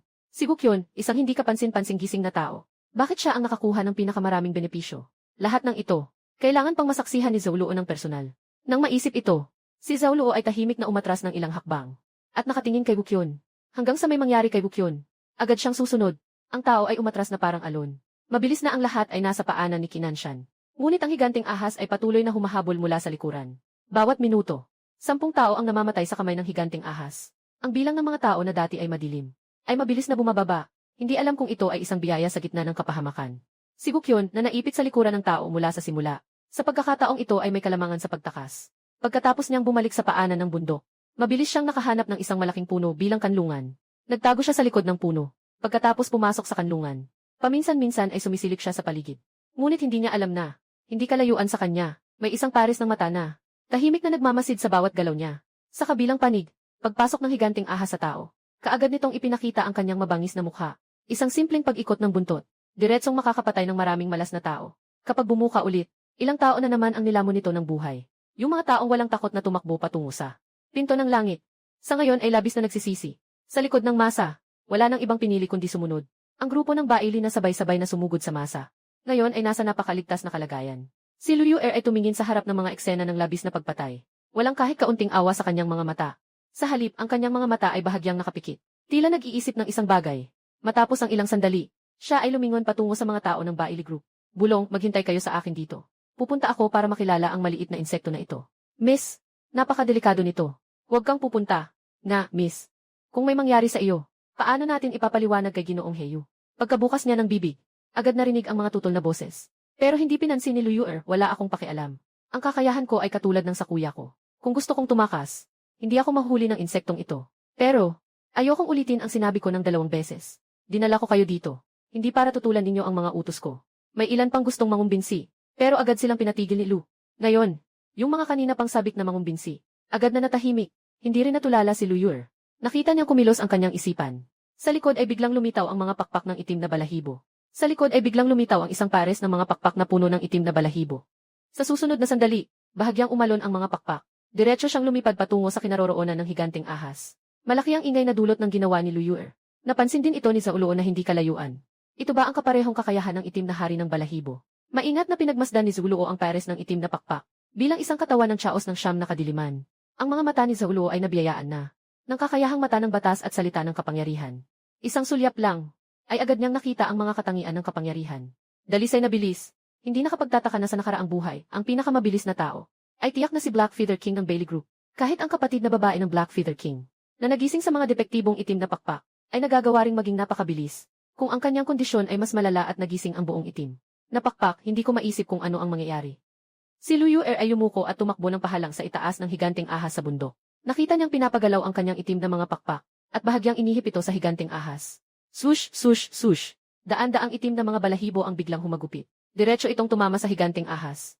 Ang mga itim na balahibo ay hindi tulad ng iba, na natakpan ang buong katawan ng ahas. Hindi ito nahadlangan tulad ng mga atake ng iba, kundi diretsong tumago sa kaliskis ng higanting ahas, na malalim na pumasok sa laman. Sisi! Ang higanting ahas sa bundok ay napasigaw sa sakit.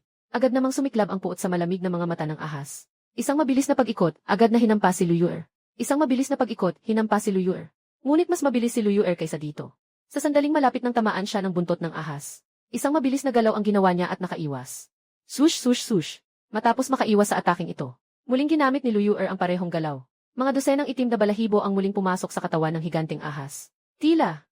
Parang si Lu Yuer ang may kalamangan. Ang tagpong ito ay nagbigay ng bagong pag-asa sa mga taong patuloy pang tumatakas. Muling nagliyab ang pag-asa sa kanilang mga mata. Kung magagawa ni Lu Yuer na talunin ang dambuhalang ahas, hindi ba't maaari na silang makapasok sa pintong iyon? Habang pinapanood ang ahas na umiiyak sa sakit, tahimik na umiling si Zaulo. Parang nagkikiskis lang ng balat. Alam niyang mabuti ang nangyayari, bagamat mukhang nasira ang higanting ahas. Sa totoo lang, ang dalawang atak ni Lu Yuer ay nakakaramdam lang ito ng konting sakit, malayo pa sa pagiging nasugatan. Tama nga, matapos ang sunod-sunod na atak ni Lu Yuer, tila naiinis na ang higanting ahas. Nagmumula sa kanyang buong katawan ang isang pulang amoy. Para bang pumasok siya sa isang estado ng galit, kasabay ng isang tunog ng pagputok ng hangin. Ang bilis ng kanyang pag-ikot ay ilang beses na mas mabilis kaysa dati. Diretso siyang tumama kay Lu Yuer. Ngayon, hindi na kasing kalmado ni Lu Yuer kanina. Malinaw na hindi siya makasabay. Halos hindi na siya makaiwas sa buntot ng ahas. Pero huli na ang lahat, kahit hindi direktang tinamaan si Lu Yuer. Ang ataking ito ay tumama pa rin ng matindi sa pakpak ni Lu Yuer. Pak! Si Lu Yuer ay tuluyang nahulog mula sa ere at bumagsak sa lupa na may malakas na tunog. Napuno agad ng putik ang kanyang itim na bestidang gawa sa telang manipis. May dugo ring lumabas sa gilid ng kanyang labi. Senyorita! Agad na lumapit ang mga tao ng Bailey Group. Mahinang tumayo si Lu Yuer. Ang kanyang maputlang mukha ay lalo pang nawala ng kulay. Parang napakainang puting sanga ng walis tambo, napakakrakil. Umatras kayo. Palang magsalita siya. Susunod na sandali. Ang higanting ahas ay lumangway na, hindi higit sa 10 metro ang layo. Ang malaking bibig nito ay biglang bumuka. Diretso itong umatak kay Lu Yuer. Sa mga mata ni Lu Yuer, biglang kumislap ang isang damdamin ng kawalang pag-asa at pagsisisi. Sobra niyang pinahalagahan ang sarili. Gayon din, ang lakas ng higanting ahas. Sobra niyang minamaliit ang lakas ng hybrid giant python. Sa huli, kakasimula pa lang ng panahon ng mutasyon. Kaunti pa lang ang karanasan niya sa pakikitungo sa ganitong uri ng higanting ahas. Habang siya ay nawawalan na ng pag-asa, biglang lumitaw ang isang itim na anino sa 3 pulgada mula sa katawan ng higanting ahas. Ang anino ay naghanda ng isang suntok. Diretso nitong tinarget ang posisyon at sumuntok. Ang higanting ahas ay parang tinamaan sa pinakamahinang bahagi nito. Biglang nanginig ang buong katawan. Agad na nagsara ang malaking bibig na puno ng dugo. Ikiniskis nito ang katawan.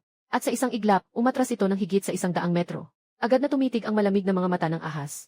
Sa karagdagang anino na iyon, ito ay tao mula sa Daxia Alliance. Itinapat din ni Zaulo ang kanyang tingin doon. Agad niyang nakilala ang pagkakakilanlan ng taong humawak. Isang matipunong lalaking may maikling buhok na nakasuot ng espesyal na uniforme. Ang uniformeng ito ay opisyal na uniforme ng Daxia Alliance. Sa nakaraang buhay, may koneksyon si Zaulo sa Daxia Alliance. Kaya agad niya itong nakilala. Totoo ngang dumating ang mga tao ng Daxia Alliance. Eksaktong pareho ng takbo ng mga pangyayari sa nakaraang buhay. Muling tumingin si Zaulo sa direksyon ni Gukyon. Si Gukyon ay patuloy pa ring nagtatago sa likod ng malaking puno. Sumisilip siya at nakatingin sa direksyon ng labanan sa unahan. Wala pa rin siyang balak umalis. Mukhang, ang pagbabago ay mangyayari lang pagkatapos ng laban.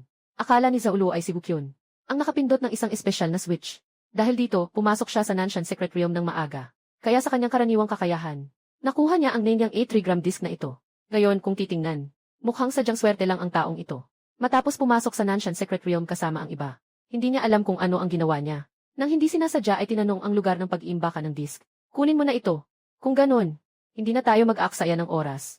Naging malamig ang mga mata ni Zaulo.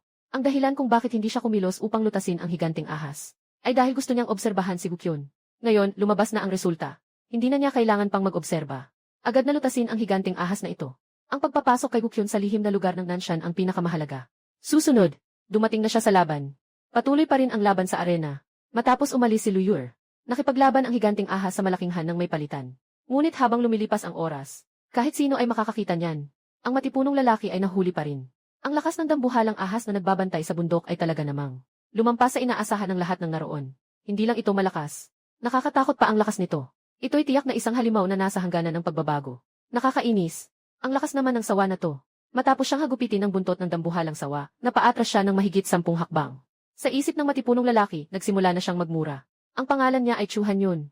Isa siya sa mga pinakamalakas sa Daxia Alliance ng lungsod ng Jiangnan. Isa siya sa mga pinakamalakas sa lungsod ng Jiangnan. Ang lakas niya ay nasa ika-8 antas ng unang yugto. Nang marinig niyang may dambuhalang sawa na lumitaw sa Kinan Mountain, agad akong ipinadala ng punong tanggapan ng Jiangnan City upang tulungan ang lahat na lutasin. Akala ko bilang pinakamalakas ng Jiang Alliance, madali kong malulutas ang higanting ahas na ito. Ngunit ngayon, mukhang hindi ito ganoon kadali. Huwag nang sabihing malutas ang higanting ahas. Halos ako na mismo ang nalulutas ng higanting ahas. Katatapos lang, nagpadala na siya ng mensahe ng tulong sa punong tanggapan. Sinabi rin sa kanya ng punong tanggapan na may mga tropang may matitinding armas na papunta rito. Inaasahang aabutin pa ng mga 10 minuto. Pero paano siya makakatagal ng 10 minuto? Sa kabilang panig, nakita rin ni Luyur na hindi na kayang tiisin ni Chu Hanyun. Kinagat niya ang kanyang mga ngipin. Tumingin siya patungo kay Zhao. Sa kanyang palagay, sa lahat ng naroroon, kung pipili ng isang tao na may kakayahang makipaglaban, si Zhao lamang iyon. Ngunit mula kanina, palihim niyang pinapanood si Zhao. Napansin niyang tila wala siyang balak na kumilos. Mukhang hindi tayo makakapasok ngayon. Sa loob ng nagbago at kakaibang Kinan Mountain. Hindi pwede. Kailangan nating umalis agad dito. Ang Daxia Alliance ay hindi nakakayanin. Baka dito na rin ako mapahamak. Kailangan kong bumalik at ipaalam kay kuya. Mukhang hindi basta-basta ang kakaibang nangyayari sa Kinan Mountain. Baka may nakatagong malaking pagkakataon dyan. Nakapagdesisyon na si Luyur na pagsamahin ang kanyang mga tao at umalis. Ngunit sa mga sandaling iyon, ang anino na nakatayo sa kanyang harapan, biglang kumilos. Gagawa na siya ng hakbang. Nanginig ang puso ni Luyur. Nakita sa harapan na hindi kalayuan. Nang nagkaroon si Zhao ng balak na kumilos, agad niyang inilabas ang pilak na sibat mula sa kanyang manggas. Sa susunod na sandali, hawak na niya ang pilak na sibat sa itaas ng ulo ng higanting ahas. Kamakailan lang ay nakakuha ng kalamangan ang higanting ahas. Sa laban nito sa matipunong lalaki. Ngunit sa oras na ito, nakita nito na may isa pang. Dumating ang insekto sa tabi niya. Biglang nagkaroon ng pagdududa ang mata ng ahas. Agad pagkatapos, bumagsak ito ng walang pakialam patungo sa langit. At nagpasabog ng buntot sa posisyon ni Zhao. Pumutok ang buntot ng ahas sa hangin, na mabilis na tumama kay Zhao. Mag-ingat! Sa lupa! Habang nakakakuha ng kaunting pahinga, nakita ni Chu Hanyun ito. At agad na sumigaw kay Zhao, na naisa nang ipaalam sa kanya. Ngunit sa susunod na sandali, bigla siyang lumaki ang mga mata, parang nakakita ng isang hindi kapani-paniwalang bagay. Sa itaas ng langit, tumingin si Zhao sa paparating na atake, na may napakalamig na mukha, walang kahit kaunting takot. Maliit na kasanayan lamang, dahil bahagya lang siyang nagtaas ng kamay. At ang malaking buntot ng ahas, ay agad na parang naputol na sinulid na saranggola na itinapon pabalik. Ang higanting ahas sa bundok ay nakaramdam mula sa buntot ng matinding sakit, na mas matindi pa kaysa kanina nang siya ay sinaktan ng isang malakas na lalaki. Ang mga mata nitong may 2 patayong guhit ay matamang nakatingin sa langit kay Zhao. Ang higanting ahas sa bundok ay nag-iisip kung paano ito makakabawi. Ngunit agad itong nakapansin ng isang kakaiba. Yung tao na kanina ay nasa itaas ng kanyang ulo ay nawala. Mabilis na tumugon ang mata ng ahas. Patuloy na nag-scan sa paligid. Ngunit hindi pa rin makita si Zhao. Habang naguguluhan ang higanting ahas, isang boses na may kaakit-akit na tono ang narinig mula sa itaas ng kanyang ulo. Huwag ka nang maghanap, nandito ako.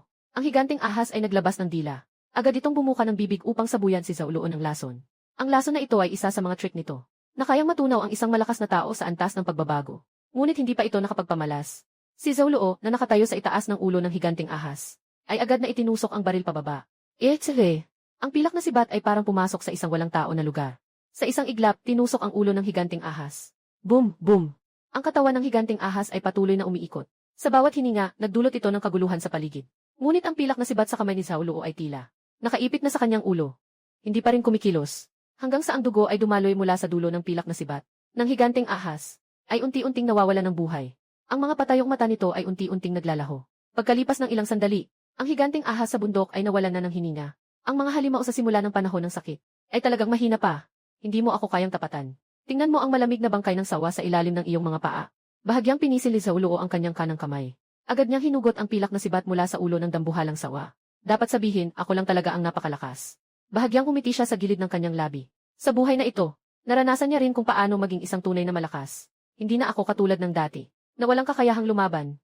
Patay na. Sa lupa, nakita ni Chu Hanyun na patay ang higanting ahas.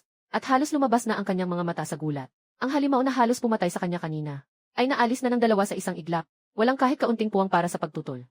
Talagang nawasak lang. Sa sa Nanshi, may ganitong tao pa. Agad na tumingin si Chu Hanyun kay Zaulo. Habang tumitingin, lalo niyang naisip na pamilyar si Zaulo. Siya ba yung pinatay ilang araw na ang nakararaan? Na lumitaw sa itaas ng Yangguang Elementary School, siya nga.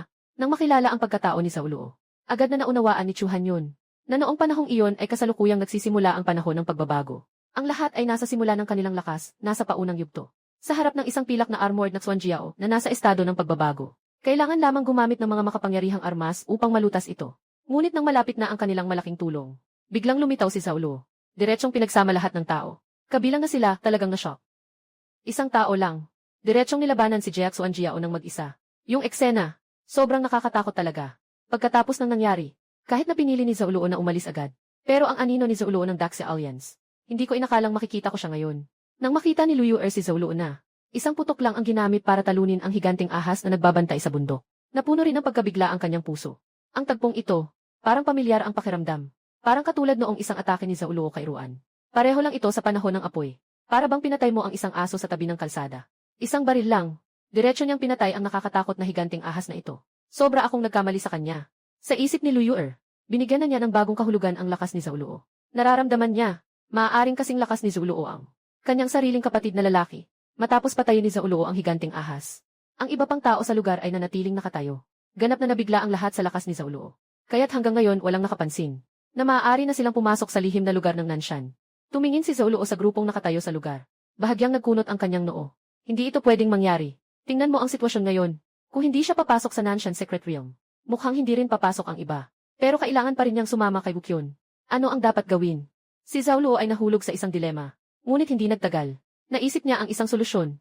Walang pag-aalinlangan. Diretso siyang lumipad patungo sa gintong puwang na parang pintuan ng langit. Nang makita ng lahat ang kanyang galaw, agad silang tumugon. Ngayon, ang tanging hadlang, ang higanting ahas, ay napatay na. Hindi ba't ito ang pinakamainam na pagkakataon upang pumasok sa pintuan ng daot? Ano pa ang hinihintay nila? Sugod na. Sa isang iglap, lahat ay muling bumalik sa kanilang simulaing kasabikan. Lahat ay nagmadaling tumakbo pasulong. Si Bukyun ay naroroon din. Si Liu at si Chu Hanyun ay nag-atubiling sandali. Sa huli, pinili pa rin nilang sumunod papasok sa Kinan Mountain. Hindi nagtagal. Yung mga mabilis tumakbo ay matagumpay nang nakapasok sa loob ng gintong bitak ng Kinan Mountain. At nawala sa paningin ng lahat. Parang may isa pang mundo sa likod ng bitak na iyon. May ilan sa kanila na mas maingat pa at nag-aatubili pa rin. Pero nang makita nilang marami na ang pumasok, sumunod na rin sila. Agad siyang kumagat sa kanyang ngipin. Sabay-sabay silang pumasok sa gintong bitak. At ng lahat ay sabay-sabay na tumakbo patungo sa bitak. Walang nakapansin na, sa hindi kalayuan mula sa bitak. Nakatago si Zaulo dito. Hindi siya pumili na direktang pumasok sa lihim ng Nanshan. Sa halip, nagkunwari siyang pumasok sa gintong bitak. Ngunit sa kritikal na punto, agad siyang umatras. Naghanap ng isang taguan. Ang layunin ay upang maghintay sa pagdating ni Bukyun. Upang pumasok kasama siya sa Nanshan Secret Realm. Bigla, nagniningning ang mga mata ni Zaulo. Napansin niya na hindi kalayuan sa harapan. Nasa likuran ng grupo si Bukyun. Sa wakas ay nakarating si Yun malapit sa bitak. Tumingin sa napakalaking bitak na naglalabas ng sinag ng sining. Sa mukha ni Bukyun na tila napakatalino, ay bahagyang lumitaw ang isang hindi pangkaraniwang pagnanasa. Matalino at may kakayahan. Bilang isang matalino, alam ni Bukyun ng mabuti. Nagsimula ang panahon ng mga sakit. Kapangyarihan ang lahat. At ako bilang isa sa mga mabababang gising.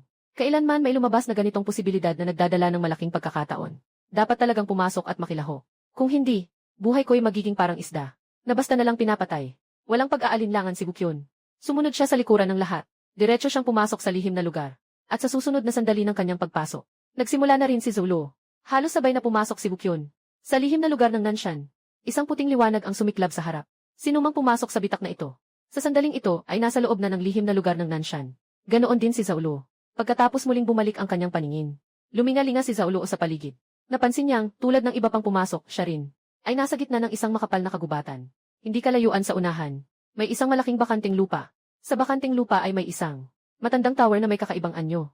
Bukod dito, wala nang ibang bagay na madaling makilala. Tanging mga grupo ng mga puno lamang. Ang mga taong na ipadala dito ay kasalukuyang tumitingin sa paligid. Punong-puno ng kuryosidad ang mga mukha nila. Maraming tao ang tumingin sa paligid. At nang makita nilang walang panganib, sabay-sabay nilang itinuon ang kanilang mga mata sa maliit na tor na iyon. Malinaw naman, ang tor na ito, ang pinakamahalagang bahagi ng mahiwagang lugar na ito. Kung mayroong malaking oportunidad, malaki ang posibilidad na nakatago ito sa loob ng tor. Ang mga may tapang ay hindi na nagpatuloy na manatili sa lugar, kundi naglakad patungo sa direksyon ng tor. May isang nangunguna, at ang iba ay sumunod. Kasama si Bukyun na sabay-sabay na pumasok. Sa mga sandaling ito, nasa likuran ng grupo si Zoluo. Sa kanyang mga mata, may lumitaw na kakaibang pagkamangha. Ito na ba ang loob ng Nanshan Mahiwaga? Bagaman ang salitang Nanshan Mahiwaga ay naging pamilyar na kay Zoluo sa kanyang nakaraang buhay. Ngunit sa kabila ng lahat, ito ay narinig lamang niya mula sa iba. Ngunit ngayon, iba na ito, dahil siya mismo ang pumasok dito. Ang toreng ito, dapat ito na ang tinatawag na Futu Tower. Tumingin si Zoluo sa gusaling hugis store sa harapan. Futu Tower. Ito ang pinakamahalagang gusali sa Nanshan Secret Realm. Walang iba sa loob ng Tor, maliban sa isang malaking bulwagan sa unang palapag, at isang spiral na hagdang diretsyo sa tuktok ng Tor. Mukhang tila walang kakaiba. Ngunit ito ang hagdang iyon, na humadlang sa lahat ng sumubok sa Nanshan Secret Realm sa nakaraang buhay. Kahit na mga karaniwang nagising, o mga henyo na may pambihirang talento, walang sinuman ang nakapasok sa tuktok ng Tor mula sa hagdang ito. Ang bagay na ito, ay naging panghihinayang sa puso ng lahat ng henyo sa nakaraang buhay. Dahil pagkatapos ng pagkakataong ito, hindi na muling lumitaw ang Nanshan Secret Realm. Hindi na ito nagpakita pang muli. Ano nga ba ang mangyayari kapag nakaakyat ka sa tuktok ng Tor? Walang nakakaalam. Pero kahit ganun, nakuha pa rin ni Bukyon mula sa Nanshan Secret Realm ang likas na kayaman ng Jiuyang Bagua Plate. Pagkatapos, may nagtanong sa kanya kung siya nga ba ay umakyat sa tuktok ng Futu Tower. Ngunit siya ay umiling at tumanggi. Ngunit pwede siyang magsalita tungkol sa kanyang kung paano niya nakuha ang ninyang Bagua Plate. Ngunit siya ay tahimik at hindi ito binanggit na siya ay pumunta sa Tower of Badha. Biglang kumilos ang mga mata ni Zoluo. Nakita niya si Bukyon na hindi kalayuan sa kanya. Nakasalukuyang sumusunod sa malaking grupo patungo sa Tower of Badha. Hindi ba't sinabi ng taong ito na hindi siya umakyat sa stupa? Medyo naguguluhan si Zoluo. Hindi kaya, gumamit si Bukyon ng ibang paraan, na hindi alam ng iba para umakyat sa tuktok, at ayaw lang niyang aminin. Possible iyon. Naisip niya ito. Agad na pinalakas ni Zoluo ang kanyang hakbang. Pumasok ang dalawa, isa sa unahan at isa sa likuran, sa loob ng Tor. Nang makapasok siya sa bulwagan ng Tor, agad na nakita ni Zoluo na marami ng tao ang sumusubok umakyat sa hagdang iyon. Sa katunayan, bukod sa paikot na hagdan, tila wala ng laman ang Tor. Alam na may mga magagandang bagay sa dulo ng hagdang iyon. Hindi tama. Bakit parang lalo akong hindi makalakad? Pero yung mga umaakyat sa hagdan, napansin nila ang isang seryosong problema. Sa bawat hakbang pataas, ramdam nilang pabigat ng pabigat ang mga paa nila. Hanggang sa huli, kahit gusto nilang iangat ang paa nila, hindi na nila magawa. Pero kapag sumagi sa isip nilang sumuko, kapag kailangan ng umatras, ngunit napansin na ang mga hita ay makagalaw na muli. Kayo ba ay masyadong mahina? Hindi niyo ba kayang akyatin ang kaunting hagdang bato? May ilang tao na tila hindi nakakaramdam ng pressure. Tumingin sa iba na natigil sa ika-12 palapag, na hindi makagalaw para silang nanonood ng mga may kapansanan. Hindi nila pinansin ang mga tao na nananatili sa kanilang lugar. Nagmamadali siyang umakyat patungo sa itaas ng hagdang bato. Sa ibaba ng hagdang bato, pinagmamasdan ni Zoluo ang mga eksenang ito. Ito na ba ang sinasabi sa alamat na hagdang bato? Ang mga tao sa nakaraang buhay ay na-analyze na ang hagdang bato sa loob ng stupa. Mas mataas ang talento. Mas mataas ang antas ng hagdang bato na maabot. Walang ibang salik na isinasalang-alang dito. Walang silbi ang anumang lakas ng loob o espiritu. Hindi ko alam kung totoo ba ang sinasabi ni Bukyon tungkol sa Jiuyang. Kung ang Bagua Plate ay talagang gaya ng sinabi niya. Hindi ito nakuha sa loob ng tower na ito. Kung totoo ang sinasabi niya, pagkatapos ay susundan ko siya sa Jiuyang Bagua Plate. Hindi ba't makakaakyat din ako sa tower? Biglang naisip ni Zoluo ang isang bagay, na ang kanyang pinagsama-samang higit sa isang daang negatibong estado ay kapalit ng 9 Nether Chow's body, na hindi basta-basta makakaakyat sa Tower of Pudu. Kaya tingnan natin kung totoo ang sinasabi ni Bukyon. Umakyat siya. Nakatitig si Zoluo. Sa unahan, si Bukyon ay dumating na sa ibaba ng hagdang bato. Ang kanyang mukha ay puno ng sabik na ekspresyon. Sa ilalim ng titig ni Zoluo, mabilis na umakyat si Bukyon sa hagdang bato. Nang umakyat siya ng ilang baitang, si Bukyon ay tila maginhawa at walang problema. Walang kahit anong senyales ng hindi komportable sa kanyang mukha. Ngunit nang umabot siya sa ika-15 palapag, biglang naramdaman ni Bukyon na gusto niyang sumulong ng isang hakbang. Ang lakas na kailangan niyang gamitin ay mas marami ng ilang beses kumpara sa dati. Sa huli, nakatigil siya sa ika-19 na palapag. Malinaw na isang hakbang na lang ang layo mula sa ika-20 palapag. Ngunit kahit na pinipigilan niya ang kanyang sarili at pilit na itinaas ang kanyang binti, ang kanyang mukha ay naging pula at hindi na makayanan. Shit! Biglang nagmura si Bukyon. Sumuko na siya. Kahit na sumuko. Ngunit tumingin siya kay Fuju na puno ng panghihinayang. Sana ay kailangan lang umakyat ng hagdang bato. Malamang na maibabaligtad ang kapalaran. Bakit hindi siya makipaglaban? Sobrang nagsisisi si Bukyon. Dahan-dahan siyang umatras. Sa huli, bumaba siya sa hagdan. At bumalik sa bulwagan. Pero ayaw din niyang sumuko ng basta-basta.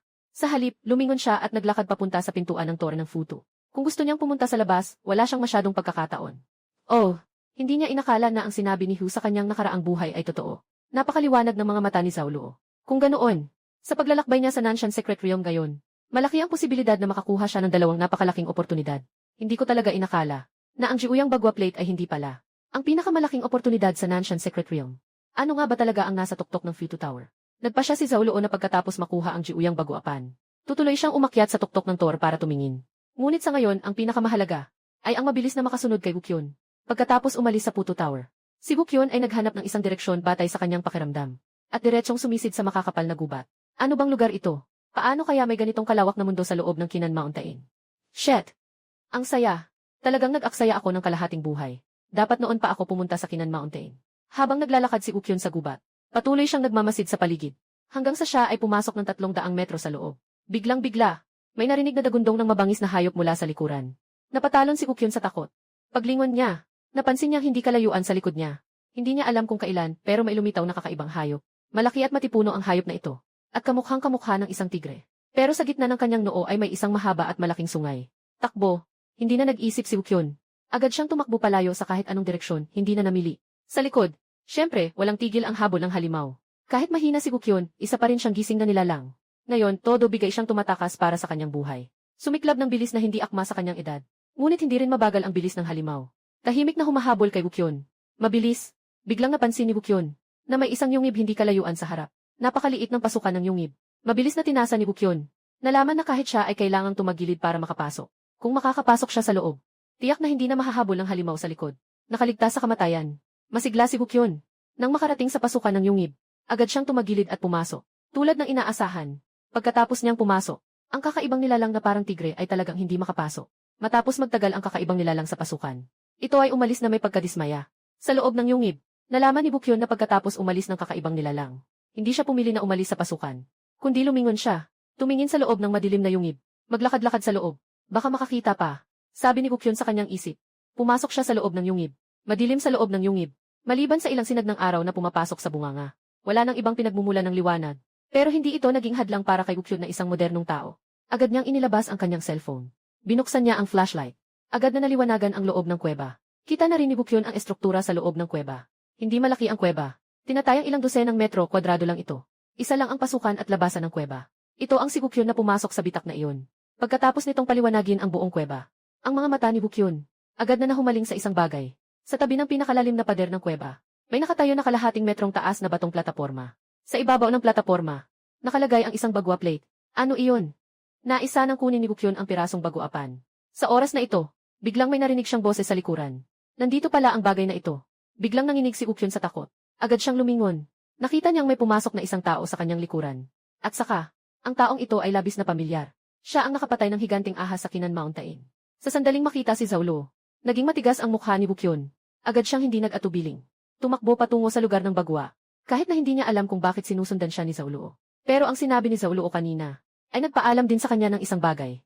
Ang bagwa disk na ito, ay talagang hindi basta-basta. Kung makukuha niya ito, noong sumagi pa lang sa isip niya ang ideyang iyon, laking gulat ni Bukyun nang matuklasan, na hindi na siya makagalaw.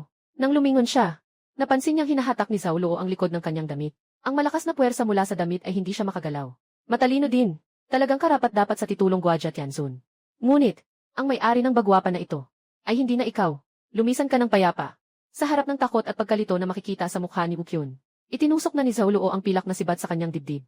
Unti-unting nagdilim ang mga mata ni Bukyun. Sa huli, tahimik siyang namatay. Itinapon ni Zaulo ang bangkay ni Bukyun sa isang tabi. Isa ka rin sa mga dapat mamatay. Huwag mo akong sisihin kung naging malupit ako. Tinitingnan niya ang bangkay ni Bukyun. Mahinang bumubulong siya. Kahit noong nakaraang buhay ni Bukyun, bagamat sumali siya sa ilang paglaban sa hari ng mga halimaw, hindi rin naman siya mabuting tao. Isa talaga siyang manyak na gutom sa laman. Kung pagiging malibog lang naman, wala namang masyadong masasabi dyan. Siyempre, halos lahat ng lalaki ay malilibog. Pero ang matandang ito, ang gusto niya, ay mga napakabatang babae. Ang ganitong tao, hindi kawalan kung mamatay. Hindi na pinansin ni Zaulo si Bukyun. Sa halip, tumingin siya sa bagwa disk sa ibabaw ng batong altar. Isang tunay na pambihirang kayamanang likas. 9 na araw na bituin, ay biglang lumitaw sa isang hindi kapansin-pansing yungib. Lumapit si Zaulo, nang walang pag-aalinlangan. Diretsong kinuha ang 9 na araw na bituin. Sa sandaling nahawakan niya ang 9 na araw na bituin, ang orihinal na puno ng alikabok na bituin, biglang kumislap ng isang gintong liwanag. Agad na, napansin ni Zaulo, na ang kanyang espiritual na lakas ay unti-unting nasasipsip ng hawak niyang bagwa plate. Ngunit hindi ito gaanong marami, kaya't bahagya lamang siyang kumunot ng noo, at hindi pinili na bitawan ito. Pagkalipas ng ilang sandali, unti-unti nang naging tahimik ang bagwa plate. Ito ay tagumpay sa pagkilala sa Panginoon. Biglang napansin ni Zaulo na siya ay may hindi maipaliwanag na koneksyon sa bagwa plate. Sinasabing ang ganitong mga likas na kayamanan ay may sariling kamalayan at nakakakilala pa ng Panginoon. Ngayon, mukhang totoo nga. Punong-puno ng tuwa si Zaulo sa kanyang puso. Sa ngayon, masasabi niyang taglay na rin niya ang unang likas na kayamanang pambihira. Sa nakaraang buhay, si Bukyun ay isang ordinaryong tao. Pero sa sariling kakayahan, narating niya ang tuktok ng mundo. Nakamit niya ang titulong Guajia Tenzun. Ngayon, hindi lang si Zaulo. Mayroon din siyang kakaibang katawan ang 9 Nether Chaos Body. Nakuha na ang ninyang 8 trigrams plate, isang likas na kayamanan. Sino pa sa mundo ang mas malakas kaysa sa kanya? Ngayon, nasa kanya na ang ninyang 8 trigrams plate. Panahon na para pumunta sa Tower of Pagoda. Hayaan mong makita ko kung ano ang nakatago sa tuktok ng Tower of Pagoda. Naramdaman ni Zuluo ang isang paggalaw sa kanyang isipan. Direktang pumasok ang 8 trigrams plate sa kanyang katawan. Walang pag-aalinlangan. Lumiko at umalis sa yungib, patungo sa lokasyon ng stupa.